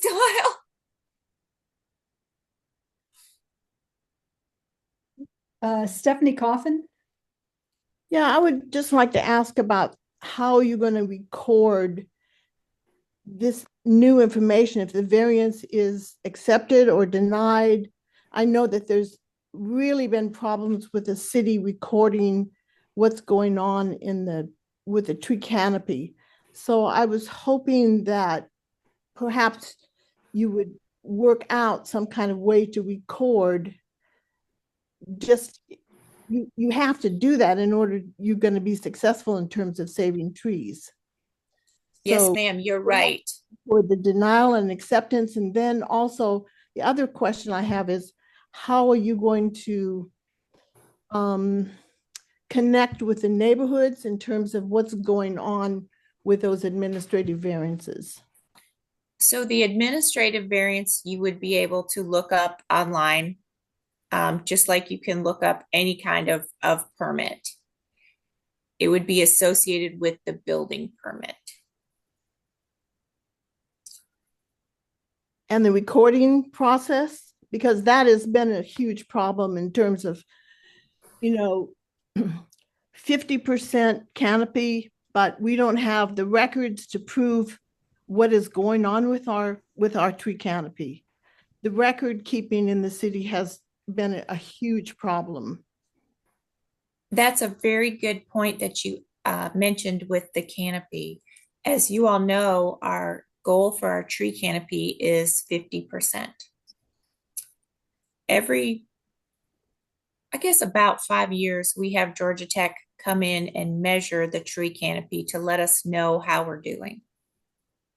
We are at, I believe, 46.1% right now. We've written into the ordinance that we have to measure the canopy every 5 years. That's how we'll know if the new tree ordinance is effective. Has it increased at all? We don't have a prediction for how much it would increase under the ordinance, but if it stays the same or if it increases, we know we're on the right track. So the quarterly report is not going to be done. I mean, 5 years is a long time to see whether there's an increase or decrease. I mean, that's a really long time. Well, trees grow pretty slowly, but I'm not an arborist. David Zaparanic is here if you'd like to ask him some arborist type questions. I ask what's going on with the quarterly report in terms of reporting. This could be on the quarterly report, and then we would have an immediate, we wouldn't have to wait for 5 years for that.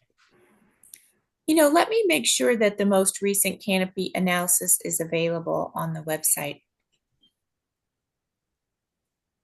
Well, but what about the quarterly report? Then we know where the trees are coming down in what specific areas. We'll work on that as well.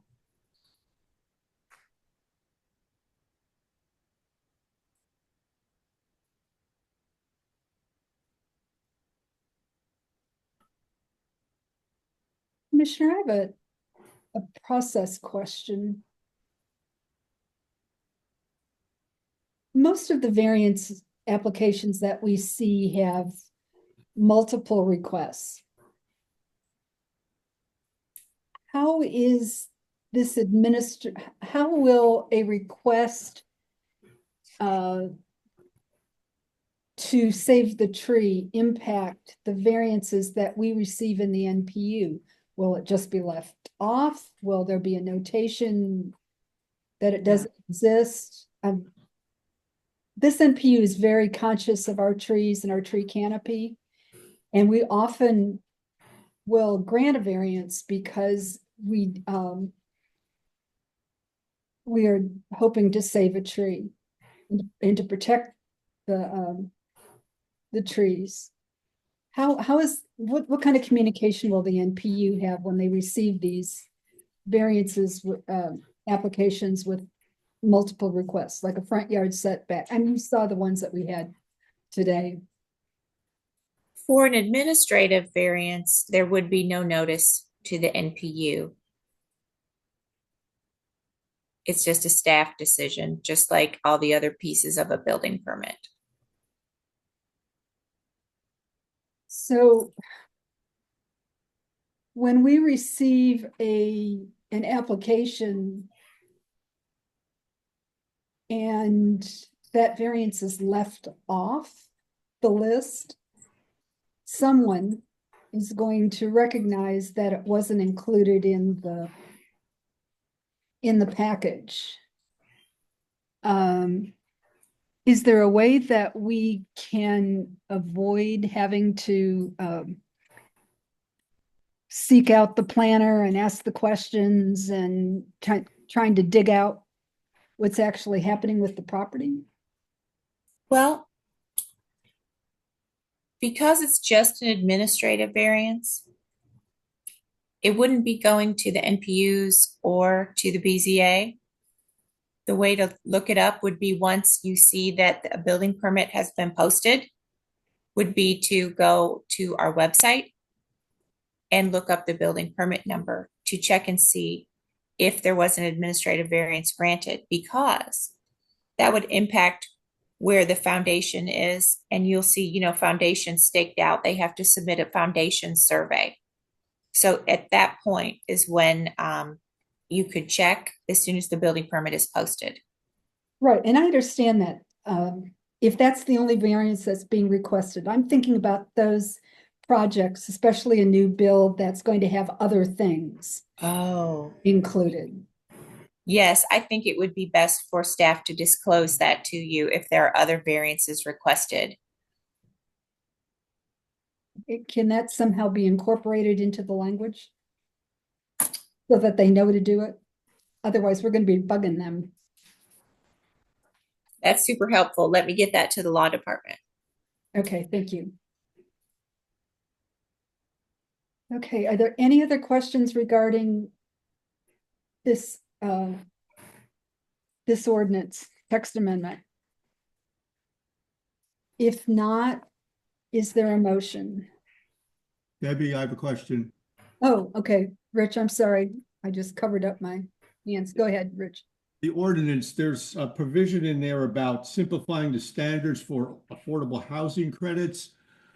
Here we have a city where a good part of our tree canopy is located in the richer parts of the city. If you look at the work that Brian Stone did at Georgia Tech, you see big swatches of tree canopy in the northwest part of the city. As you get towards downtown, it's a sort of a tree desert, and areas that are less rich, sort of poor areas, lack trees. If you're going to start putting in affordable housing and requiring fewer trees, it's going to basically create a tree desert. I think it's the intent of the city to make sure that there's available green space, including tree canopy, in all parts of the city. So I think you should look at this a little bit more carefully. Are we really doing these people who are living in affordable housing a good thing by reducing the number of trees that are being planted there? Less green space, less healthier climate, less healthier, just a less healthier area. So I think you should look at sort of the requirements for these affordable housing areas to include maybe not fewer trees, but more trees.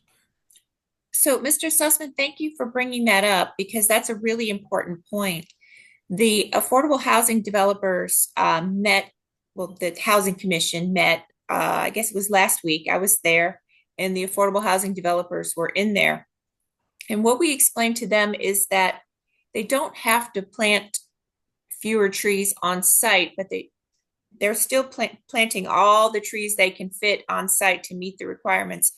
But the recompense, they would have the recompense waived. That's the money that you would pay to the city to plant the trees on your behalf. Now, your point is important because we need to plant more trees.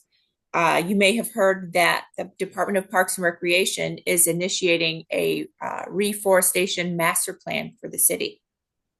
It's so important. I'm glad that you brought that up. The affordable housing developers actually were concerned about the rules for the waivers for the recompense on their projects, because the mechanics of that weren't super clear in the tree protection ordinance. And they are asking that we go back and look at that again. And it's my understanding that the affordable housing builders are sitting down with the market rate builders next week to discuss areas of common concern related to the design stuff. I actually think that there's a possibility that some of the work of the tree ordinance might not move forward this time. You know how in 2021 only parts of it were adopted? Yeah, I think that's a possibility here because there's a lot of complications in a 45-page ordinance. And there's a lot to look at, especially when we're doing it at the same time as you're rewriting the zoning ordinance. But your point about affordable housing is super important. Thank you so much for bringing that up. On site, I know the tree recompense have to be planted somewhere in the city, but it would be helpful if it were planted in the area. Yes, absolutely. Thanks, Rich. Delisle? Yes, I just want to go back to this administrative variance. Normally when a variance is being applied for, all the surrounding neighbors get a notification of what that variance is.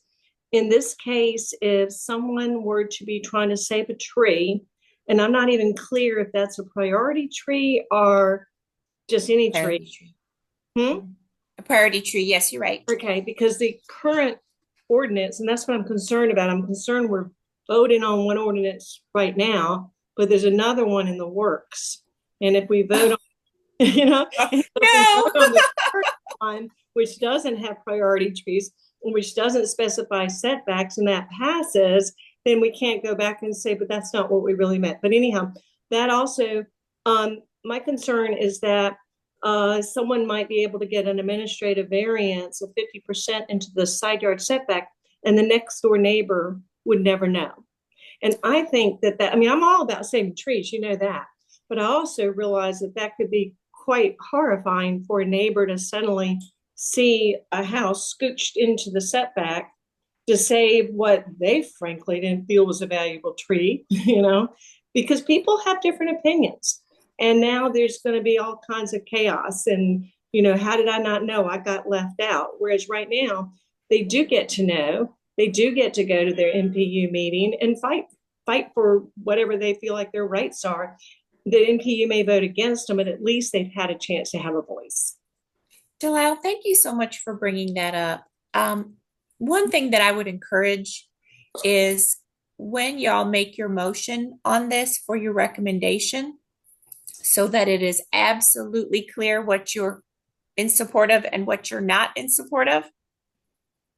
Maybe you could go ahead and say that we recommend approval of the administrative variance for the purposes of saving priority trees in the side yard setback.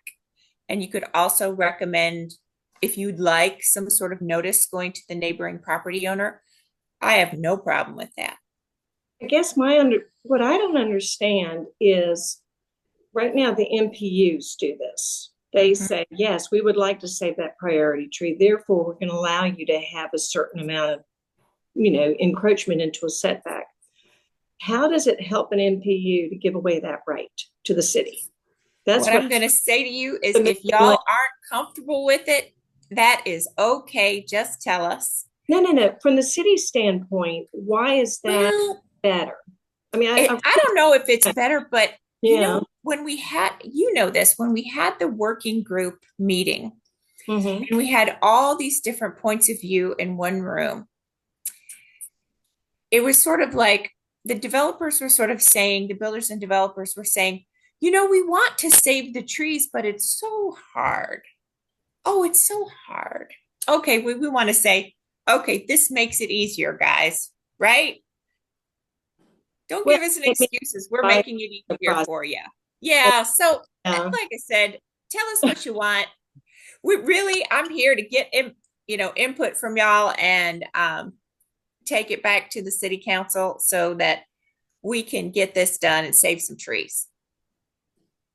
Well, if we had a pattern where NPUs were not saving trees, NPUs were being very dogmatic about setbacks and they didn't care if 50-inch oak trees were coming down. They were going to respect the setbacks no matter what.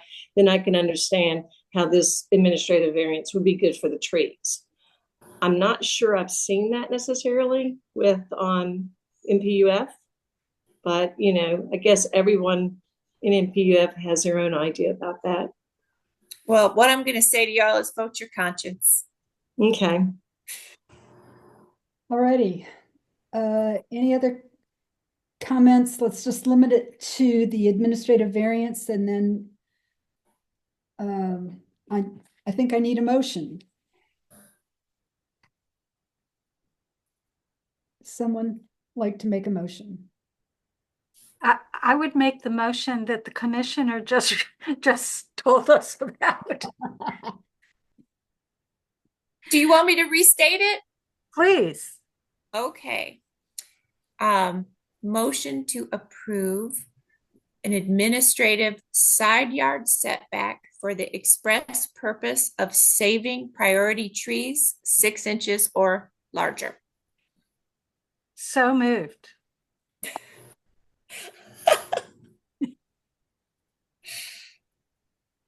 Okay, thank you. And I hope someone got that. Is there a Hey, second? I did. Oh, good. Is there a second? Is there a second? There is no second. This Marla, I'll second. Thank you, Marla.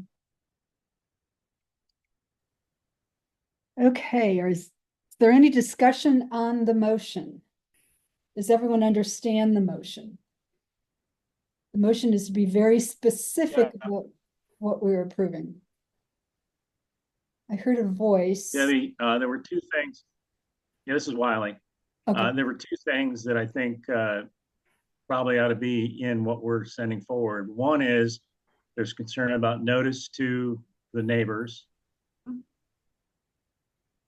And the second is that the package comes to us having a notation that an administrative variance has already been granted for part of the project.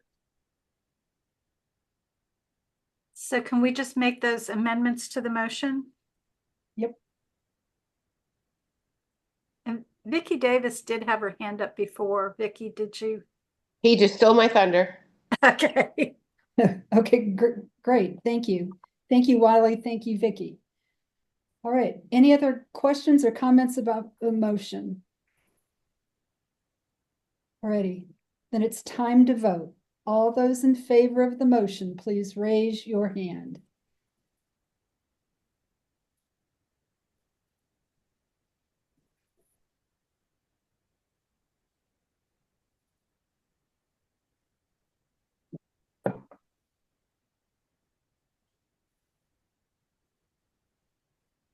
Has everyone voted that wants to vote? Okay, I see 10 ayes.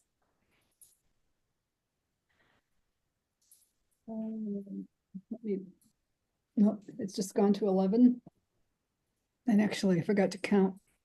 And 2 persons. So that would be 13. 11, no, 12. 12 ayes.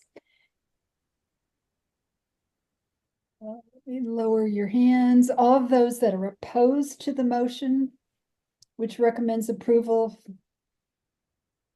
with those two caveats added at the end, please raise your hand.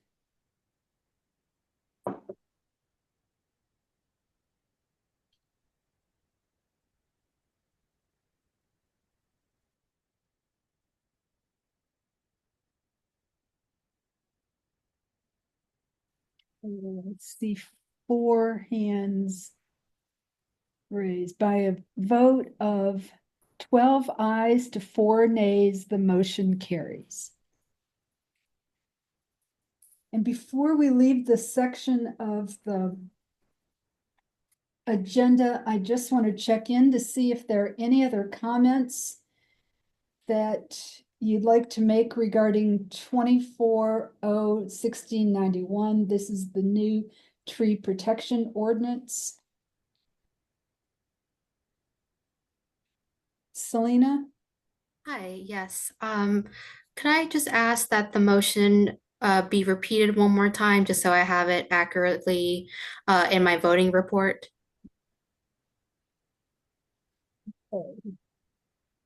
Hey, did you say you had that? I said AI had it, and I think Janae, Selena, I can get it after the meeting and send it to you, email it to you. Will that work? Yes, that will work. Okay, Great, thank you. Thank you. and you need to put your email in the chat because I don't think I have it. Okay. Okay. Let's just finish up. Are there any comments regarding the tree protection ordinance while we have the commissioner here and David Zaparanik?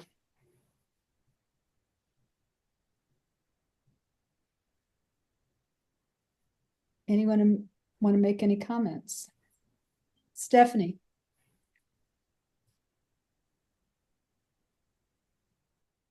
Stephanie? Hello? Yes, can you hear me? Yes, ma'am. I would like to further the comments on reporting issues.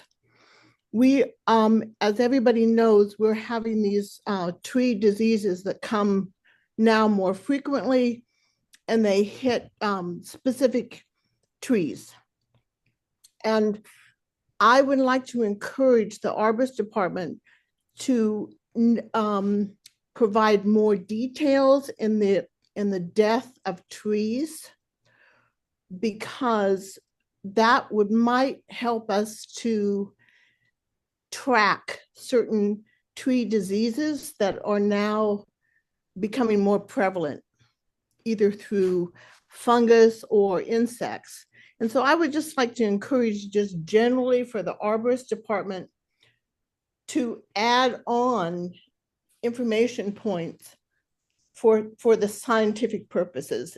And that's so crucial right now that we need that. That's my only comment. Okay, great. Thank you. Is there anyone else that has any comments?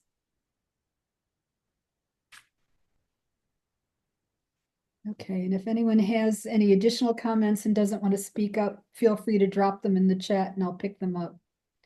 And as you all know, you are able to save the chat before you leave the meeting. You just click on the 3 dots that are either at the top or the bottom of the chat box.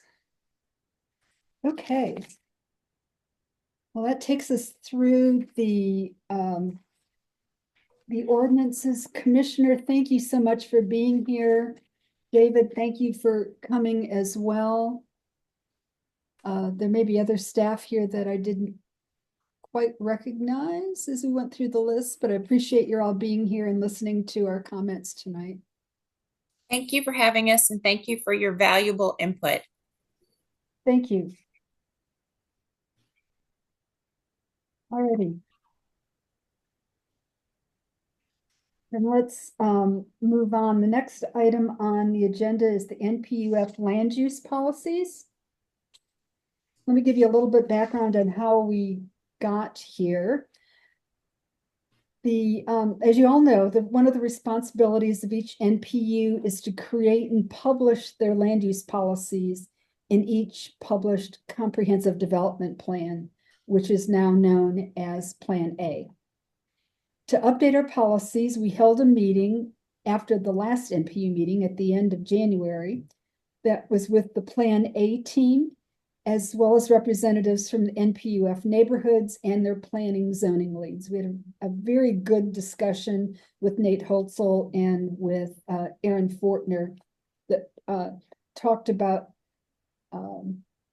some policies that we might have overlooked and how we might want to make some adjustments to what we currently had. After that meeting, we created a smaller subgroup made up of Wiley Summerfield, who is the NPUF zoning chair, Kevin Cronin from VHCA, Rich Sussman from Lindridge Martin Manor, Cole Patton from PHCA, Piedmont Heights, and Lee Pollock from MLPA, and also included Jack White and Charlie Cafton as part of that group to work on to go through each of the policies we currently have and also make recommendations for new ones. I also engaged David Payne from Emory University, who confirmed that the Emory policy statements should remain as is. All of this led to a final document, which was shared with both in the chat earlier, as well as sent out in our mailing list.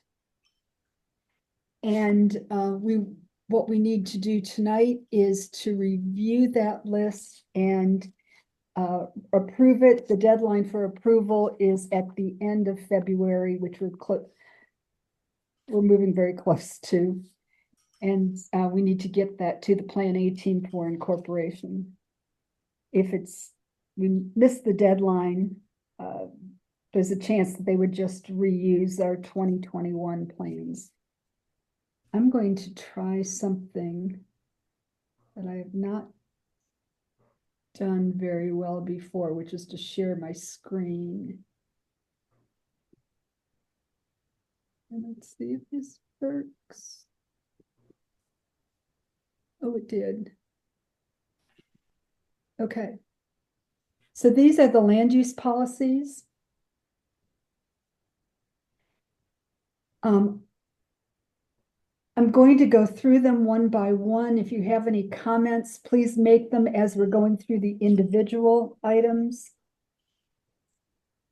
And at the end, we'll make a motion and take a vote to accept or oppose them. The land use policies are in two parts. The first is residential neighborhoods.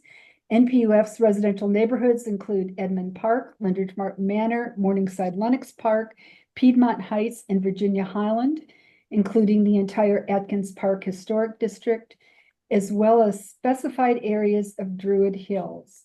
Policies F1 to F9 are specific to the residential and commercial districts in NPUF. F1, protect the historic integrity and character of existing single-family districts in NPUF, unless specifically supported by neighborhood master plans, assemblages, and rezonings of such districts to higher density residential, commercial, or mixed-use categories should be rejected. Any comments on that policy? Yeah, I have a comment, Debbie. Okay, Jack. I don't know what the historic integrity and character of existing family neighborhoods in NPUF are. They're not defined anywhere except in Atkins Park, which has a very specific set of master plans and requirements.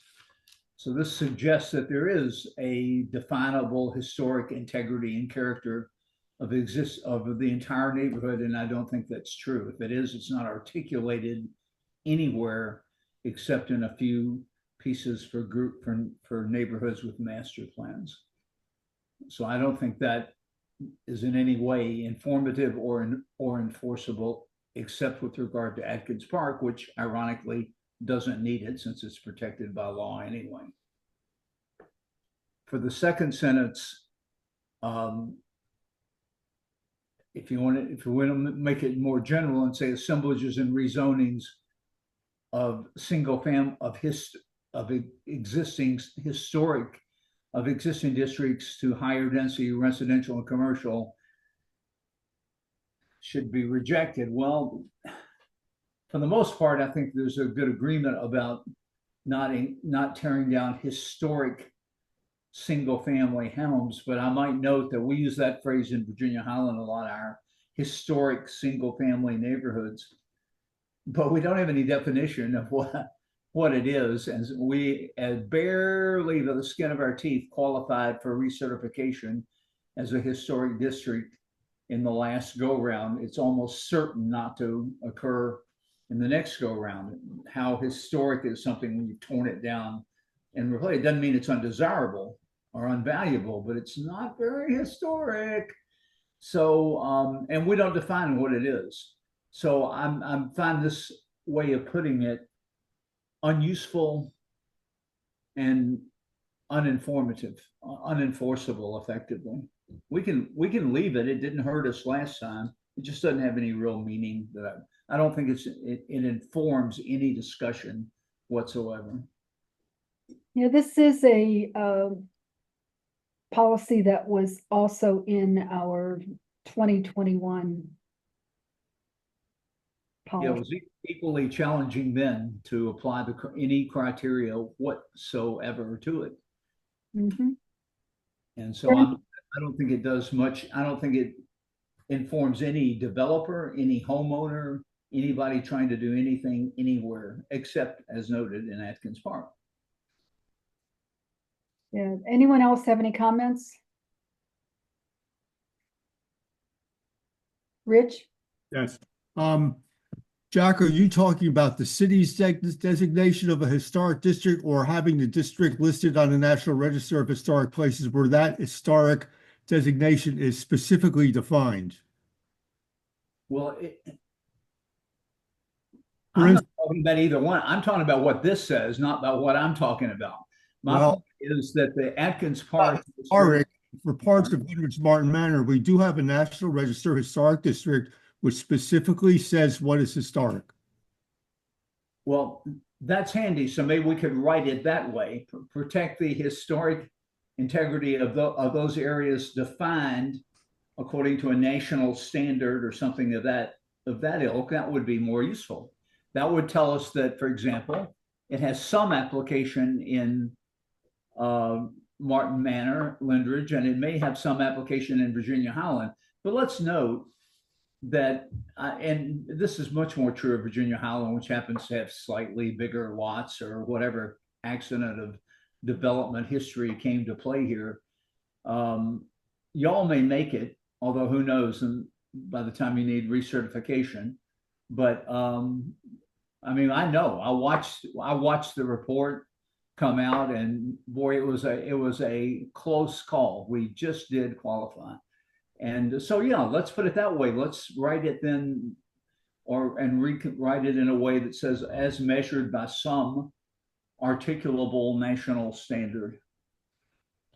And that would include y'all then, those areas, and us, as long as we last.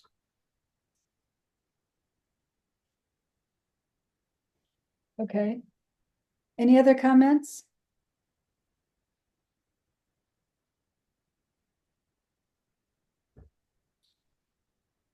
Was hoping that we wouldn't be doing a whole lot of rewrite tonight. Yeah, I think we're doomed. Let's go to F2. Yeah. Wasn't that the purpose of having the committee that you served on, Jack? That are we not doing committee work in the NPU again? I don't know which part of that do you want me to deconstruct again, or not doing committee work. They're separate questions. Oh, never mind. Okay. Let's not waste any more time. Good. Yep. I agree. Okay, great. F2, protect the low-density multifamily residential character of the St. Charles Greenwood District. We pulled that out of F1. That was actually the middle sentence in F1, but because of the concerns with zoning 2.0, we made that a separate category. Also, St. Charles Greenwood didn't seem to fit with the rest of F1. Any comments, questions? Yeah, I have some comments. I don't think there is such a thing as the low density multifamily residential character of the St. Charles Greenwood District. We evade that challenge by simply ignoring it. That works, because if you sit down and try to articulate what it means, you get in deep doo-doo pretty quickly. Nor do I think this was all inspired by some concerns by some placeholder comments that were put in the proposed revision under the U3A. I may not be stating it right, the proposed new district for it, that didn't fit at all, didn't seem to fit the character of this neighborhood, as Caleb acknowledged.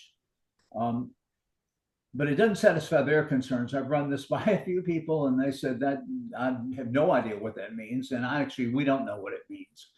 And we need to be far more specific to address their concerns. And I actually think it's just going to need to be that characterization is going to need to be either rewritten, and it may not be done in time for the deadline that Nate wanted. But again, without defining this, it means anything and it means everything and it means nothing. I have no idea what we're, quote, protecting in there. We're trying to, just to show one quick example, there's no height limits in the RG2-3 district there. And there are FAR limits that restrict, do effectively place a restriction on them. But those who own the so-called garden apartments or the more historic ones have a lot more, may have more options available to them. And am I sure that what really is feared a lot is that we may get assemblages of one or two houses that got combined into more. I don't know if that's a bad thing or a good thing, because we don't even have an example in front of us, so it's hard to even know.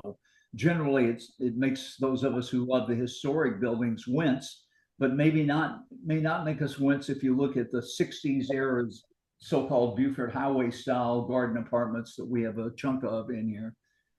I mean, trying to lump all those into one place. I understand why Caleb got in a mess on this. Trying to characterize it is quite difficult. Chip, do you have any more comments? Is Chip on here? He had some excellent comments about this. I don't know if he's still on the call, but it's a challenge to write this. And I'll comment on Kay's point if you want. We got to this kind of late as we went through it. So I don't think we've served the NPU very well on this, but I don't think this serves it either. So I don't think there's any choice except to go through, maybe pick out a few that will work. I'm not sure what to do. I think it needs some really experienced planning attention from professional planners. Mm-hmm.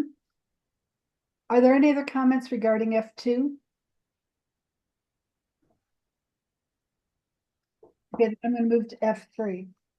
Evaluate proposals, especially those along Monroe Drive corridor, for land use changes and rezoning amendments in light of their overall impacts on the quality of life, transit, density, and compatibility with neighborhood, NPU, and city plans and goals, including those referenced in F1. And then there are 3 bullets. First one, support alternatives and approaches that decrease parking requirements, discourage further strip development, encourage consolidation and redevelopment of existing strip retail centers to be compatible with adjacent neighborhoods, using neighborhood commercial zoning principles, and oppose zoning and retail creep from existing commercial districts into adjacent residential areas. Any comments? Well, as we know, the neighborhood commercial zoning principles, that's evaporating from the new code. I think we did all agree on the desirability of these approaches. What we ironically do probably disagree with is that I think there's quite a substantial number of people in this community that would argue that for example, the pending land use change along Monroe actually achieves these goals. But that's there's where the fun is, just to make it clear. But anyway, I'm fine with leaving these as they are. Thank you. Anyone else? F4, utilize substantial foliage to preserve the character and livability of existing residential communities and screen them from the impacts of new parking decks.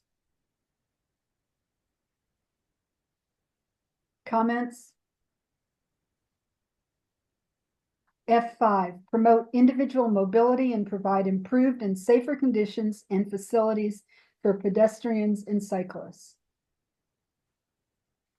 F6, preserve existing and promote the establishment of new open green space. We support and promote the maintenance and saving of our tree canopy. Rich? I would add expansion of our tree canopy to that. Maintenance, preservation, and expansion of our tree canopy. More trees, the better, when appropriate.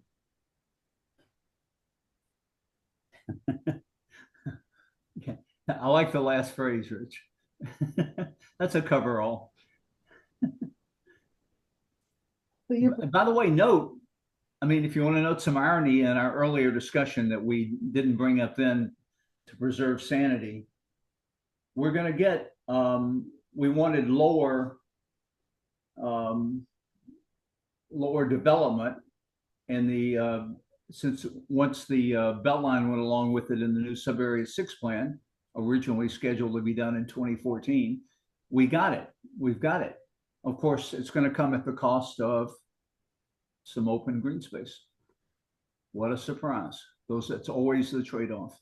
Anyway, I'm for this one. That's fine. Okay. F7, support intermodal transit planning and functionality that will address the last mile challenge. Emphasize more local access along new transit lines. Comments? F8, observe and protect the stream and riparian corridors in NPU F. I wonder if we couldn't, this one doesn't quite meet the standards. We didn't get to hear the replay of the meeting that we had with Nate, Aaron, and Caleb, and it's too bad because it was pretty good. But I mean, they did throw in a note about trying not to repeat things that are already incorporated clearly into city policy. I don't mind because it does emphasize it, but I wonder if we shouldn't put the park spaces along with them in here. First of all, they are often where the stream and riparian corridors are anyway, not by coincidence. And secondly, Aaron's point was that having reference to it in this document might give you a chance to cite it in a grant application. And that's certainly something that we're going to be doing in Virginia Highland and other neighborhoods will be doing over the next few years for parks. So it could be protect the stream, the parks, the public parks, streams, and riparian corridors in NPUF. They kind of fit together. Any other comments regarding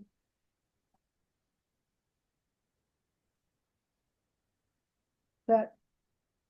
F8. Okay, F9, given the cumulative effect of significant development within NPUF over the last 5 years, without any expansion of public transit, recognize that transit facilities, in particular light rail transit or other transit alternatives in the Beltline Overlay District, must be constructed concurrently with any further development within NPUF generally, and in particular within Sub-Area 6 of the Beltline Overlay District. This didn't emerge from our discussion, to my memory. The must be constructed part is odd to me. There's no basis in city law for any of that. And I mean, if we wanted to be, would ideally be constructed or should is encouraged to be constructed concurrently, then that makes sense. But the must has no meaning in here. It's must unless you just choose not to. And the city has the power to create such an ordinance if it wishes, but it hasn't done so. And until it does, it's meaningless. It's just rah-rah for old Notre Dame. And I'm rah-rah for old Notre Dame when it comes to light transit, but nowhere in law and nowhere in the code is it required that any developer do this. And I would be happy to support an ordinance that tried to tie the two together, but it doesn't exist. And we're not going to make new law in this policy document. That's not the intention or the goal of it. So I think must be constructed should come out. And if we want to say we encourage that it be constructed concurrently, yes, absolutely. But we can't require that it must be. Thank you, Jack. Are there any other comments?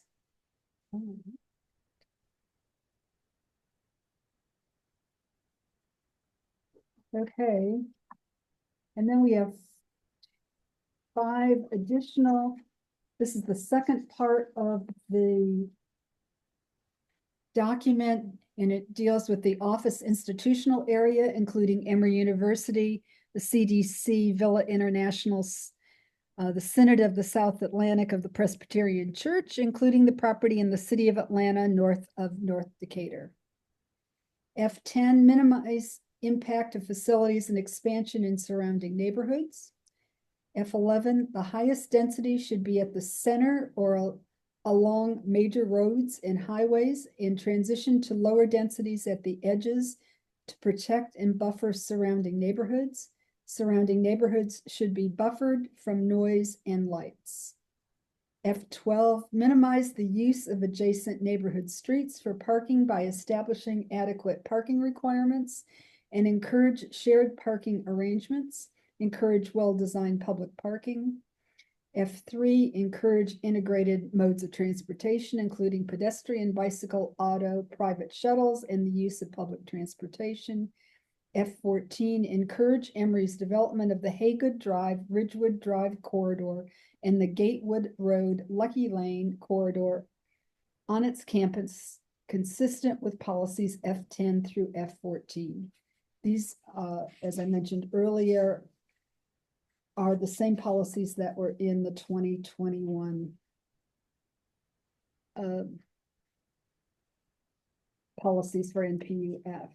Any comments?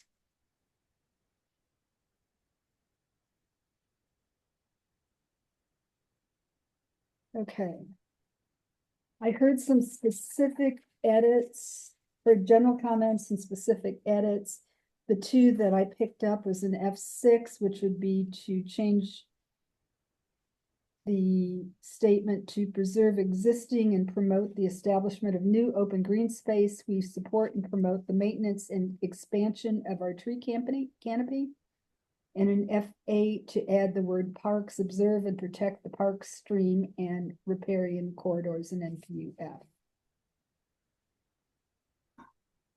Did you miss F9 where I'm going to move that we reduce must be constructed, since we are not a lawmaking body, we're making recommendations, and say would ideally be constructed, or any other wording that anybody has that's in line with that.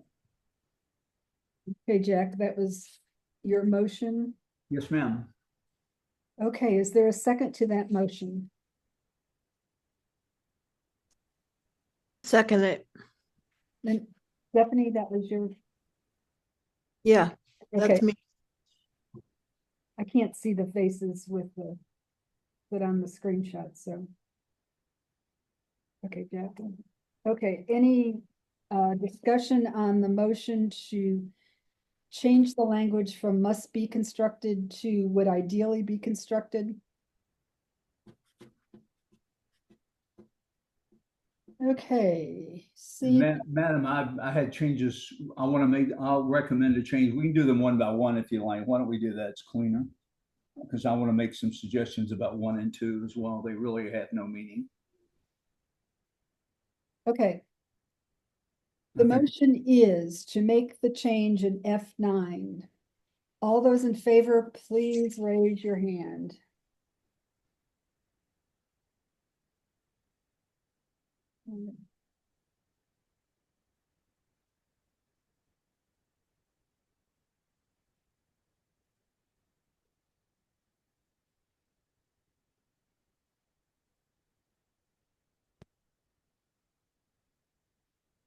Okay, I see 9 in favor.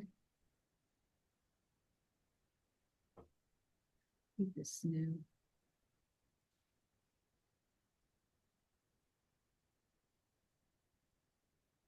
You lower your hands.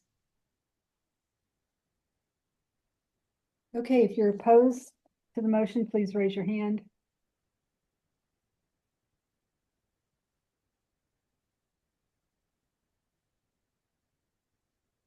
If you're opposed to the motion, please raise your hand.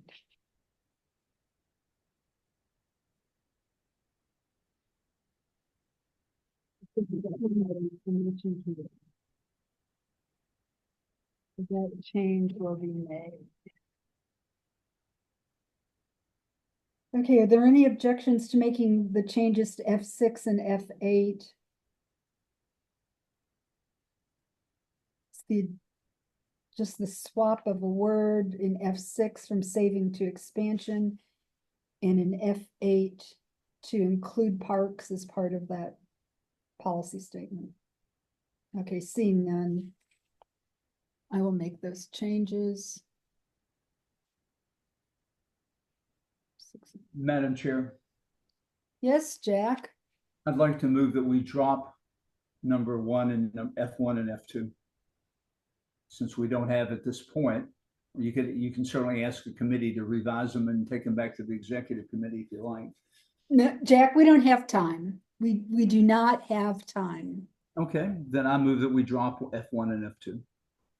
All right, is there a second to the motion to drop F1 and F2?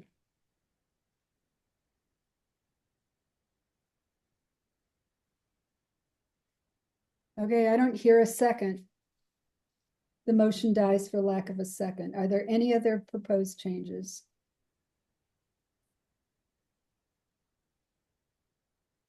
Seeing none, may I have a motion to adopt the proposed NPUF land use policies with the 3 changes? So I moved. so move. Or second, whoever was first. Doesn't matter. Kay and Tom, okay. Okay, the motion is to adopt, whoops, not approve, adopt the NPUF land use policies for 2025. Any discussion on the motion? Seeing none, all those in favor, please raise your hand.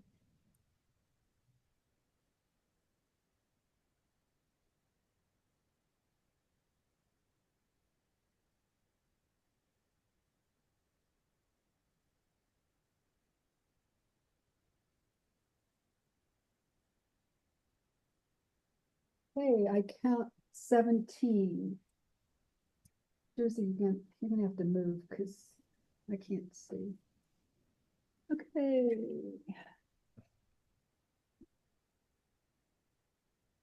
If you're opposed to adopting the land use policies for 2025, please raise your hand.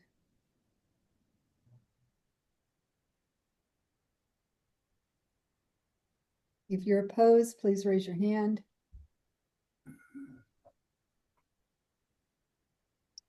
There are 2 hands raised. By a vote of 17 ayes and 2 nays, the land use policies have been adopted. Thank you. The next item on the agenda, and I promise we will get to the rest of the special events applications in just a few minutes, are the proposed NPUF Community Impact Grant projects. And these are projects, this grant program is one that the NPU has participated in for a number of years. Our process has been that when the grant program is announced, that emails are sent to neighborhood presidents and former grant recipients, including the Parks Friends organizations, so that they could apply. In addition, announcements were made at the December and January NPUF meetings. 4 project proposals have been submitted for the NPU's approval tonight. I have put the descriptions in the chat. We're going to go through them hopefully very quickly. The first is the Friends of Orm Park Ecosystem Restoration. This is the planting of native shrubs and plants. The request is $1,000 to $1,500. I asked each group that was requesting funds to give me a range in case we had a whole lot more money than we are generally allotted by the program. So their range is $1,000 to $1,500. Is there anyone here from Friends of Orm Park that wants to say a few words about the project? Okay. Project number 2 is the Virginia Highlands Safety Patrol banners. The amount requested is $1,000 to $2,000. Kay, did you want to say anything about? No, just I think it fits into this category of engagement with the community, and I can certainly answer questions if anybody has any. I think it's pretty self-explanatory. Yeah. Okay. The next project is the NPU F website administration. As you all know, NPU F maintains a really excellent website. Unfortunately, Google Workspace now charges a monthly fee, and we have to pay a domain name registration each year. We also, because of the applications that we get, require some additional storage space. The total dollar amount is $476 to be exact. And if you don't receive grant funds for this, this generally comes out of the chair's pocket. Any questions regarding those charges or projects? And then the last project that was submitted to me is the Virginia Highland District Association. It's their an extension of their neighborhood beautification project. They're requesting a minimum amount of $2,628, a maximum of $3,000 to install hanging baskets throughout the Virginia Highland Commercial District. Katie, are you still at the meeting, and is there anything you want to add? Yes, I'm still here. Thank you for having us on the grant application and sending that information. We are looking to install hanging flower baskets, mainly in the main intersection from the light poles and also in other areas from the building. This particular grant looks for 12 of them, and they are self-watering, and so therefore low maintenance and also a long-term investment. So we hope to bring, like many of the other grants, more beauty to the area. Lovely. Will you be installing any other hanging baskets or raising funds to extend the hanging basket throughout? Yes. So this is only for 12 hanging baskets, recognizing there's like other people applying. We are overall, I want to say, looking to probably triple that amount and have them going from Morningside all the way to Atkins Park. So, probably the hanging baskets are going to be more in the Atkins Park Morningside area just because of the traffic and the sidewalk width, but adding them to the pole banners and the poles perpendicular to the banners is also in the vision. Great, thank you. Yes, thank you. So the total grant requests that I received in a range from $5,103 to $6,975. And Rich, did you want to add anything? Today, I don't know if you got it, if it's too late, but we want to, continue our native plantings in Armand Park. Can that be added? We can do it with the motion. Can I make that motion? Yeah, and can you also include a range? I know you, $3,000 was.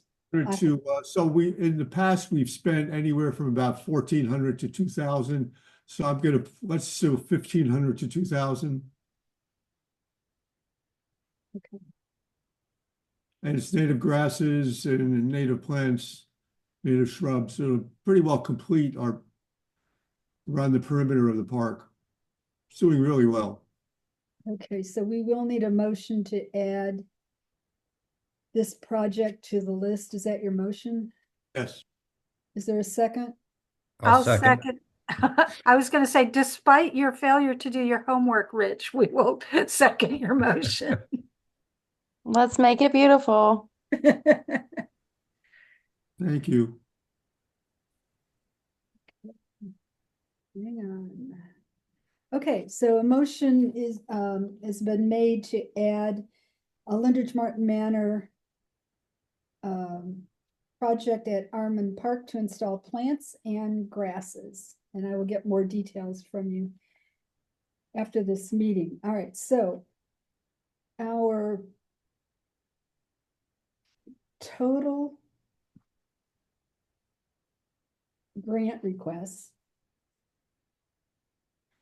at the low side are $6,603, and at the upper request, oh, I'm sorry. Are there any objections to adding the Lindridge Martin Manor project?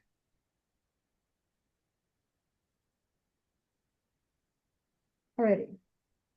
So without objection, we will add that. So the total request is now between $6,603 and $8,975 at the max. I've never been able to pin down the city on what our absolute max is. However, I think we are within the range.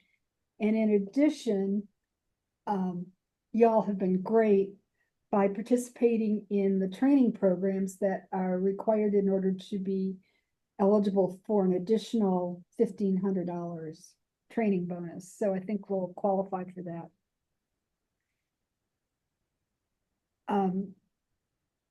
So now we have 5 projects. Is there a motion to approve the 5 projects for the Community Impact Grant Program in 2025? Is there a motion, please? Chair, I'll make the motion to approve the 5 projects. Second. Oh, that was Tom. Okay. Tom Schwab and Rich. Okay. Motion's been made to approve the 5 projects for the Community Impact Grant Program. Is there any discussion on the motion? Already, I don't see or hear anyone. We do need, Robin, did you have a question? Or are you ready to vote? Oh, hand went down. Okay, all those in favor, please raise your hand.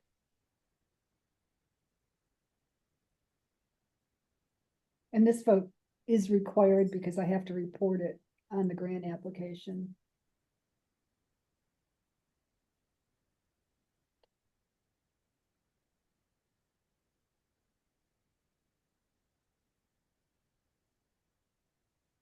I see 17 in favor.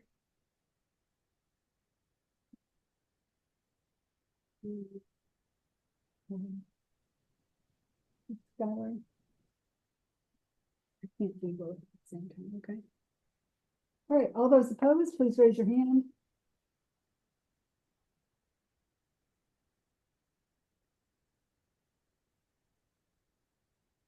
Okay, I don't see any hands raised. So by a vote of 17 ayes and 0 nays, our projects have been approved by the NPU. Our deadline to submit the grant is at the early part of March. I will be sending each of you instructions of what I specifically need in order to fill out the grant application. It's not a lot, and some of you have actually sent me everything that I think that we need. But y'all have got to meet the deadline, because if we don't meet the deadline, then nobody gets any money. Planning has been very strict on that. Yep. Okay, let me rearrange the cat. All right. Good. Now we are back to the special events applications. Thank you all for hanging with us while we got through our must-do applications. Here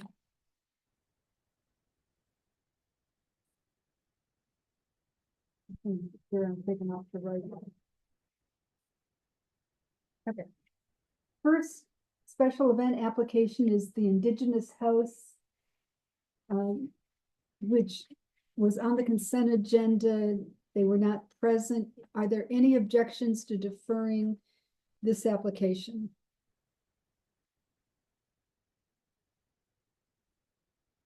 Okay. Seeing no objections, the application will be deferred until March. The next applicant that didn't show up was the ATL Spring Market.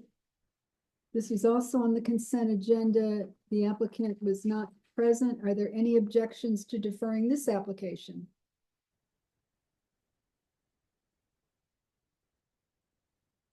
Okay, no objections. The next application is Tacos and Tequila. This is a gated event for profit. An entrance fee will be charged. 2,000 participants. There will be alcohol served and amplified music. It'll be held at the Promenade Legacy Fountain on May 4th, 2025. Is the applicant still present? Yes, ma'am. You're Mr. Lovett? No, ma'am. I am Sammy Mumphrey. We had corresponded on February 4th when I sent the application to you. I had completed consent agenda with NPU E, and you had expressed that NPU F would like to hear about the application. So I'm present to discuss or answer any questions. Yes, sir. So first of all, tell us about the event, and then specifically, could you address the load-in and load-out? Yes, ma'am. Okay. So we have done events at the park before successfully. Our last taco and tequila was in 2023. This event here, gated ticket event, our load-in on May 4th. I had put in a special request so that way it would help alleviate the load-in time on the morning of the 4th off of Park Drive. The concern was to help the neighborhood with rough idling. That's just from the vendors loading in safely past park traffic. What I had proposed to do on the 3rd, which it did meet consent, Mr. Green from NPUE, Ms. Jamie Gentry, she was also on the call, Mr. Bruce Harlan. He was willing to think. NPUE has nothing to do with NPUF, so. I understand. Yeah. I was just mentioning to you that as well. But let me just get back into the agenda. So on the 3rd, between the time of 6 p.m. and 10 p.m., we were going to do foot escorts of vendors for early load-in. We had been approved by the Promenade or by the Conservancy to load in some of the festival between that time at the park. We were going to provide overnight security that would be in place in the park all night. So as the entry off of Park Drive, they have to go down Grove Arbor Path to Greensward Path. And in the promenade where there's a Greensward Path, we were on the right hand side of that part of the park. There will be a guard there to redirect persons to the pedestrian path, which is on the west side of the promenade. Okay. How many trucks are you talking about for loading in? On Saturday, we were looking at 7 trucks that would be coming in early. What we were going to do was do a flagger that will walk the vehicle in because that is a holiday weekend. And we just wanted to be able to alleviate any type of traffic that would be coming into Park Drive to load in on that Sunday morning. I'm referring to Saturday night. Yes, ma'am. How many trucks would load in on Saturday night? 7. 7. And how large are the trucks? These are medium-sized food trucks that will be coming in, and they will be staged on that right side of the circle. At the promenade? Yes, ma'am.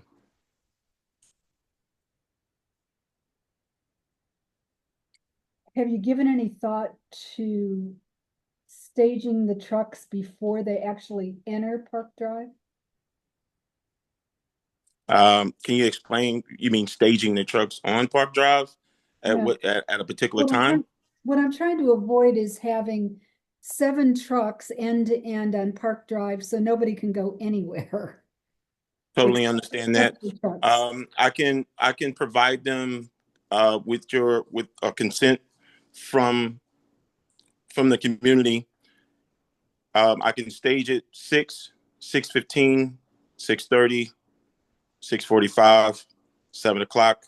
I can space it that way so that way the vehicles, as they come, they'll come at their designated time and they can be escorted into, so that way it does not create a queue.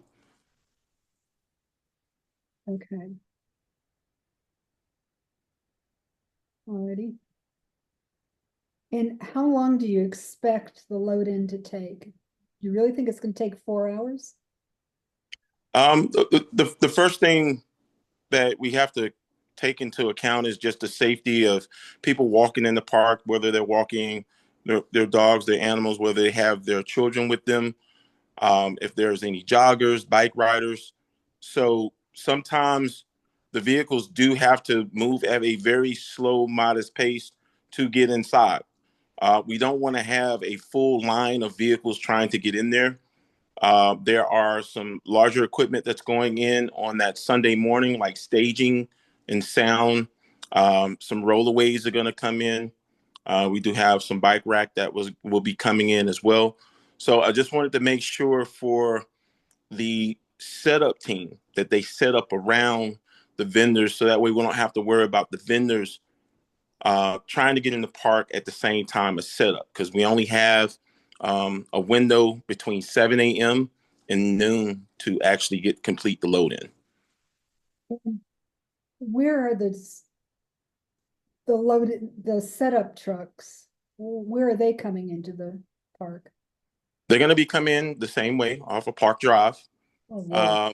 What I can do is I can delay and stagger their time of coming in, but we're limited to the same setup time that any organizer would be as far as the events are concerned. So we just wanted to alleviate the queue of traffic and then people not being able to set up and then it run close to the start time for the festival. Okay, I understand your setup concerns. My concerns are that there are a good number of homes on that street. And particularly on Saturday night, that's like prime time. People are going to want to leave, whatever, go out to dinner. And that they're going to be disrupted by your load in. And then on Sunday morning, when you're loading in, folks may be on their way to church, they may be on their way to their jobs. Could be extremely disruptive. That's why we factored in additional time, and that would help. We factored that in so that way we do not create an additional concern just for the residents on Park Drive. If we space it out accordingly, then we would definitely, without question, be able to address your concerns as you've mentioned, and I can schedule those vehicles to come in. They can stage. It will not be a queue of traffic. It will not be any rough idling. It won't be any vehicles waiting. They will get in, get staged. The next vehicle come up, get in, get staged. And then that way you don't have that issue at all. Does anyone else have any questions? Any concerns? I seen someone ask a question about sound decibel meter. So I do want to address that. Okay. I do have Lieutenant Bourne from City of Atlanta Police that will be working the detail. Any type of noise complaints or anything like that, we will be able to address that with a decibel meter. We are not trying to do anything that's beyond reason. I mean, it is a festival, so there is amplified sound. So if there's a concern or if someone makes a call, we will address it with a decibel meter, and we will have one on site. Okay.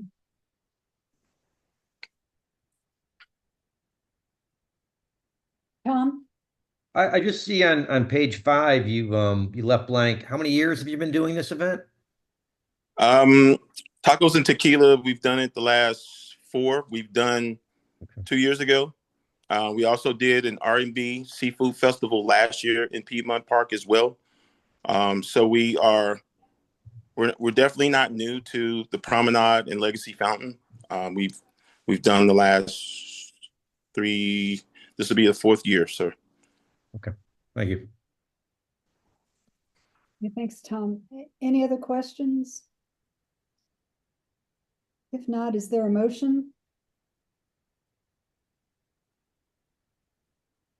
Move to approve. Support. I'll second.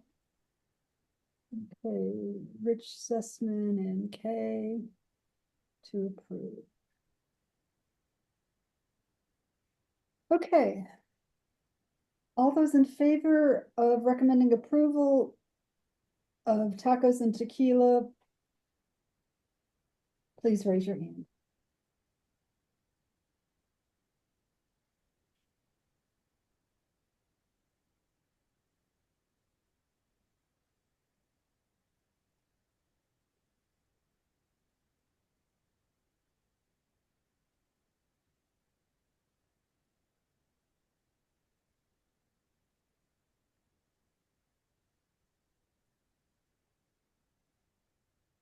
Okay, I see 11 ayes. If you're opposed, please lower that. Okay, if you're opposed, please raise your hand.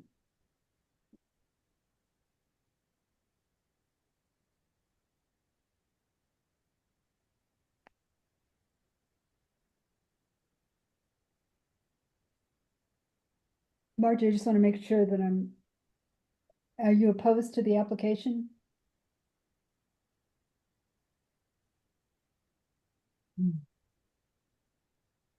Margie Rogers? It's okay if you are.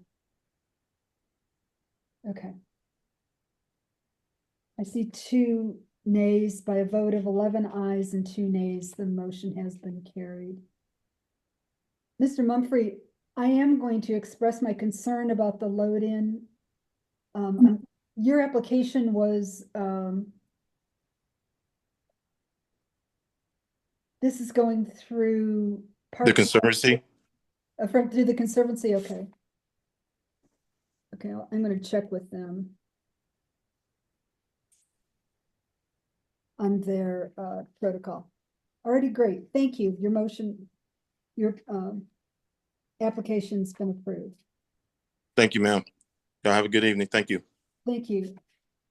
The next application is Cafe City Festival. This was on the consent agenda. The applicant was not present. Are there any objections to deferring the application? Okay, no objections. Next is Juneteenth Atlanta Parade and Music Festival. It's a Class D event, 8,500 participants. It's a recurring event to be held in Piedmont Park, June 14th and 15th, so it is 2 days. Mr. Johnson, are you here? Mr. Johnson? Bob Oh, Johnson? are you calling me? Sorry. No, Bob Johnson. Oh, thank you. Okay, sorry. Okay, I don't see him on the participant list. So is there a motion to, he's not present. Are there any objections to deferring his application? Move to defer. Already. Second. Rich. Okay. Are there any objections to deferring the application? A motion's been made. Seeing none, motion carries. No objections. Next application, Atlanta Journal-Constitution Peachtree Road Race. Class A event with 55,000 participants in Piedmont Park on July 4th, 2025. Julia Manso-Toth, are you still with us? I'm here. Thank you for having me. Oh, thanks for sticking around with us. Other than a reduction in the number of participants, are there any other changes being made to the event? No. We have found that 50 to 55,000 is our sweet spot as far as participants and impact on the city. So that is where we will remain. The only major change, which actually will impose less of an impact now on the Midtown neighborhood, is typically the morning prior to the event on July 3rd, we've hosted a very small Peachtree Junior event with a couple thousand children that required us to close more of 10th Street that morning. That's actually moving up to Lenox Square now. So our setup in the park and typical 10th Street closure for July 4th will remain the same, but there will be less of an impact on the morning of July 3rd. Great. Any questions for Julia? Guess not. Is there a motion? I move to approve. Thank you, Tom. I'll second. Thank you, Kay. Okay. All those in favor of approving the Peachtree Road Race on July 4th, please raise your hand.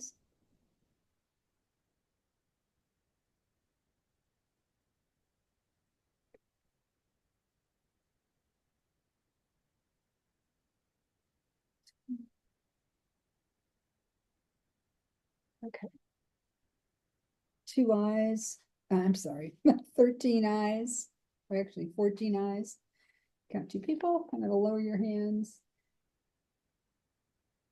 If you're opposed, please raise your hand.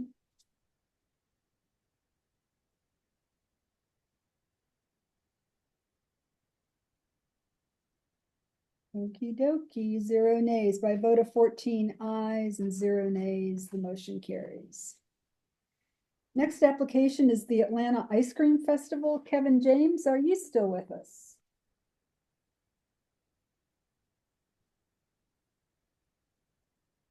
Kevin. Hello, Kevin. Earth to Kevin. You can't hear me? Yes, I can. Oh, you can hear me now? Okay. Yeah, all right, this is a recurring event, Class B, 22,000 participants, Piedmont Park, July 25th, 2025. Anything 26, Saturday the 26th. Okay. It's my birthday every year. Happy birthday. Thank you. Anything changing with the event? No, not at all. This is our 15th year. So I think we hit a sweet spot of 22,000 people. We worked out all the kinks with moving and We only use Atlanta's finest, Atlanta Police Department, for security. We go above and beyond what the city asked for. And in terms of the resources, portable restrooms and all those things, we have always used with management for cleanup. So we take feedback and try to put it in motion immediately. So. Okay, great. Thank you. Any questions regarding the ice cream festival? Seeing none, is there a motion? I move to approve this for a birthday present for Debbie. Is there a second? I'll second. Thank you, Kay. All righty, is there any discussion on the motion? Seeing none, all those in favor, please raise your hand.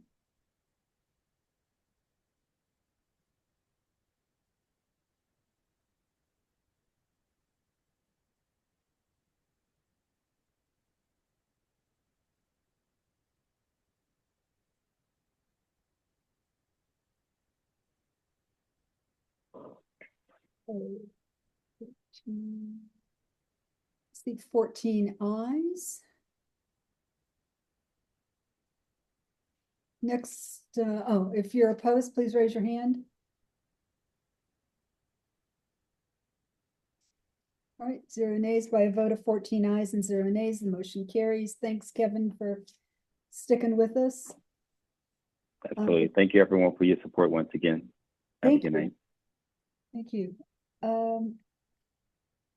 The Pure Heat Community Festival.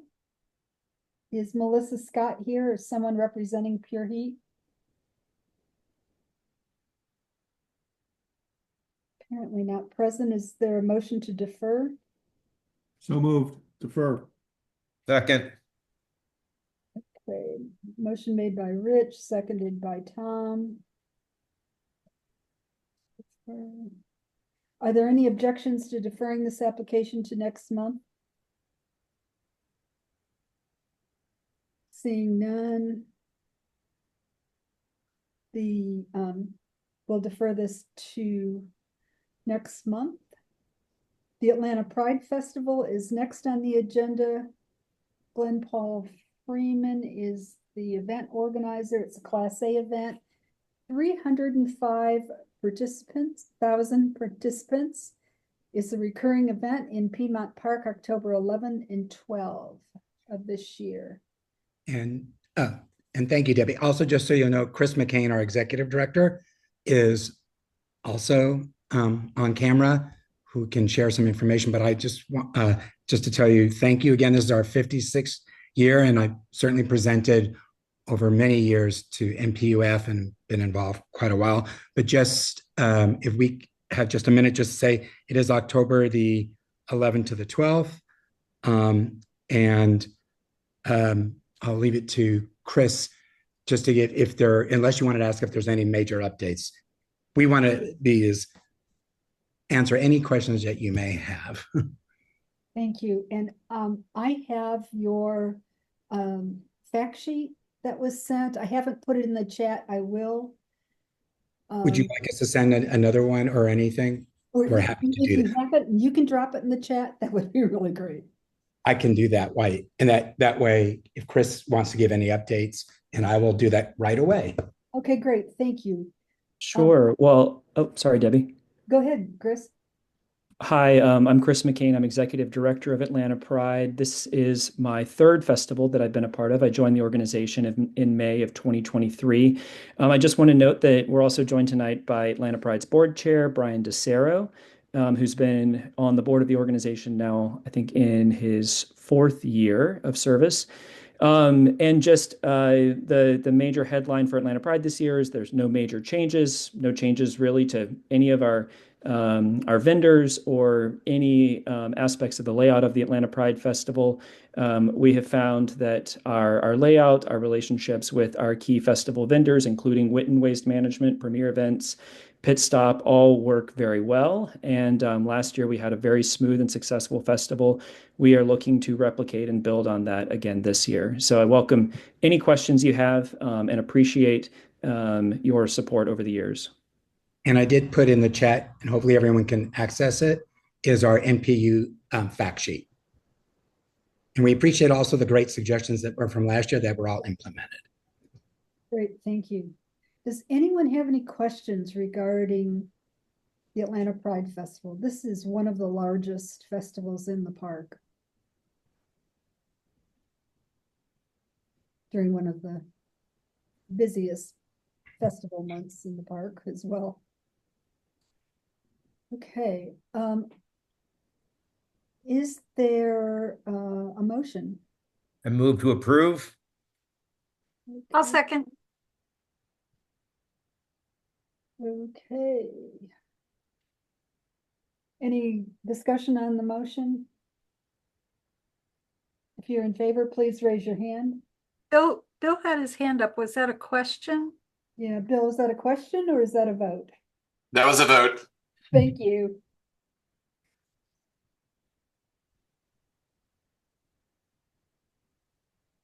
Okay. Okay.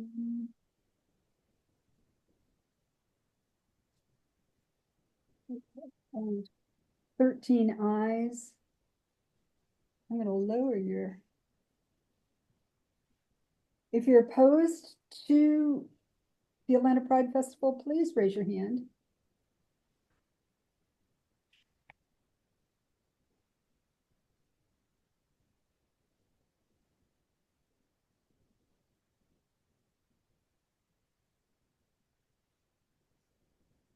Okay, I didn't see any hands raised. So by a vote of 13 ayes and 0 nays, the motion carries. Glenn, Chris, Brian, thank you very much for coming tonight. You're welcome, and thank you for voting. We appreciate it. Thank you all for your support. Thank you. And the last, can't believe I'm saying this, the last special event is Atlanta Alive. It's a Class C event, 1,900 participants in Piedmont Park, the Meadow.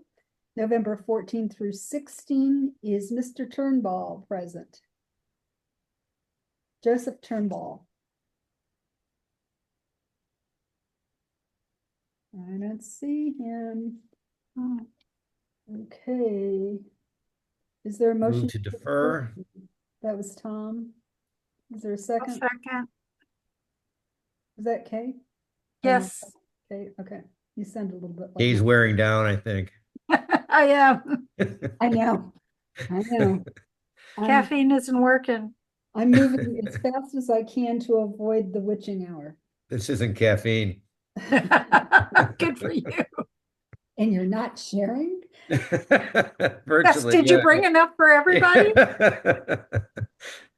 Okay, are there any objections to deferring this application while we are all getting a little punch crazy?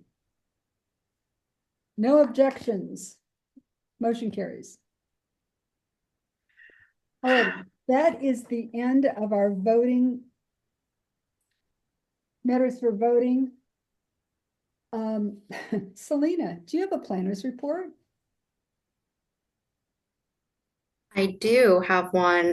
Good evening, NPU F, and I want to thank everyone that is still here with us. Let's see. I'm subbing for Doug this month, and I will also say that I am a member of NPU F. Admittedly, this is my first meeting, but I've enjoyed my time here. We'll expect to see you every month. I will be back. You run a great meeting, Debbie. Okay, so I'll make this fast. We have gone over the 4 legislative items that was on the agenda this month for the short-term rentals, party house, tree protection ordinance, fee changes, and administrative variance.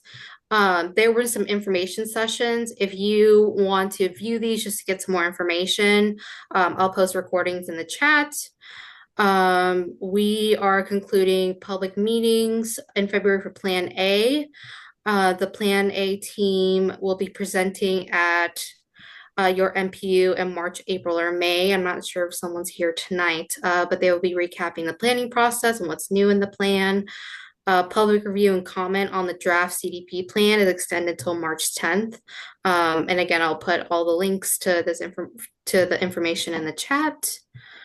For NPU University. There are 3 courses that are coming up. First is Zoning Fundamentals on February 11th.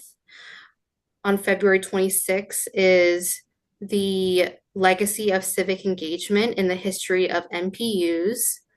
And third is Parliamentary Procedures course on March 17th.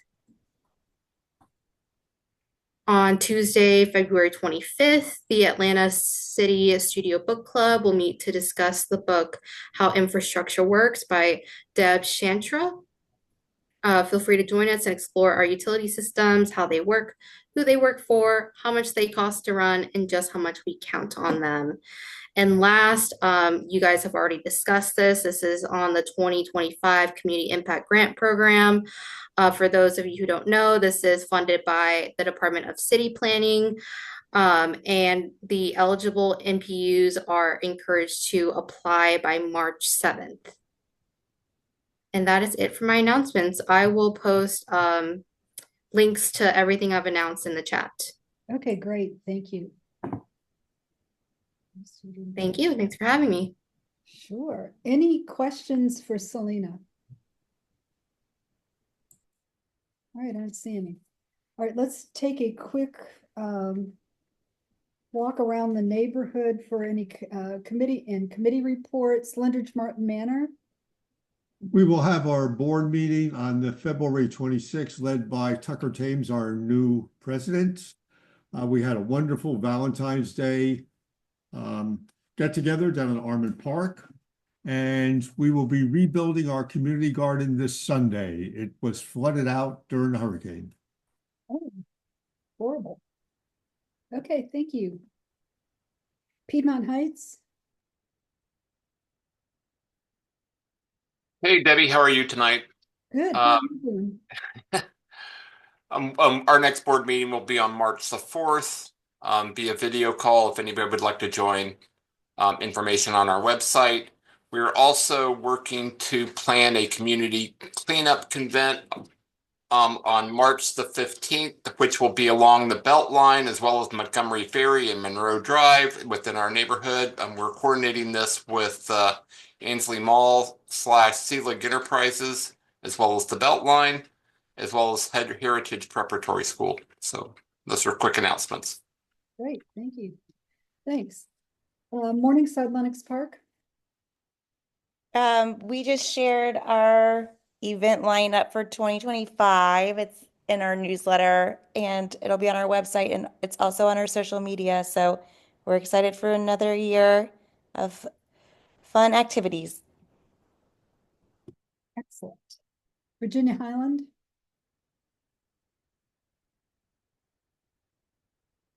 Anything to share? No report. Okay. I mean, I don't typically do a report. I know that Alex is also on the call for the Civic Association, but we do have Porch Fest and Summer Fest coming up, and we are collabing much more with the businesses this year. So definitely mark your calendar, and we'll see you out in the district, in the neighborhood. Great, thank you. Thank you. Parks, Trees, and Environment. Nothing right now. Thank you. Okay. Let's see, the education report. Jason is traveling, he's on vacation. Anything from communications, Marla? No, thank you. Kay, public safety. No report. Alrighty. APAB, Katie Deweese. Do you have an APAB report? I do not have a report. Okay. Did you attend the February? I did attend it. Ah, excellent. What'd you think? I thought it was amazing. Thank you for providing me the opportunity to attend. Well, I'm glad you found it something. I did. Okay. For a chair report, we've already discussed most of the NPU activities this month, so I will not be providing a report. Please review the consent agenda for upcoming meetings and opportunities for review and comment on the current planning initiatives. There is also some information there on how to provide public comment on any of the legislation that we talked about today. The CDHR HS committee is meeting on March 25th, and their rules are a little bit different than some of the other boards that you might have provided comment to in the past. So please check those out. And that's it for me. Is there any other business to come before the NPU tonight? Just real quick, Debbie, for the for alcohol licensing, two things real quick. Of course, we deferred Mistora earlier. We did a lot of research on this. The team really chipped in quite a bit. So if there's any questions, feel free to reach out. So we're ready for next month. And as you mentioned earlier, Club Platinum was approved. I would encourage all the residents not only to phone in if you see violations, but request the police officers to write citations and do reports, because that's one of the main reasons that we didn't fare well at the LRB. So if everybody can try to push for that, it'll help us shut them down. Okay, excellent, thanks. And I'm sorry I didn't include you on our That's all right. list. It's Anything late. I know. Anything else that y'all want to discuss at tonight's meeting? If not, is there a motion to adjourn?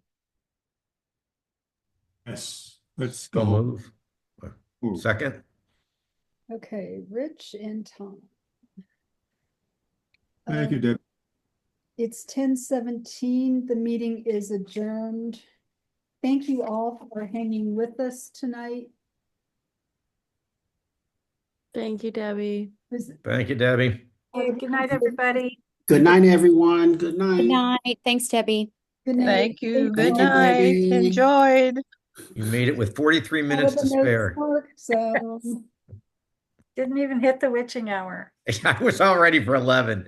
so was I. So we all did good. Thank you. Good night, Thanks. Marla. Good night. All right. Good night. See how many people. Oh, well, the list went down pretty fast. Yeah. Don't forget, you can always, Save the chat. I almost forgot to save the chat. I'm doing that right now. Yeah. And then I think for me to get the AI, I have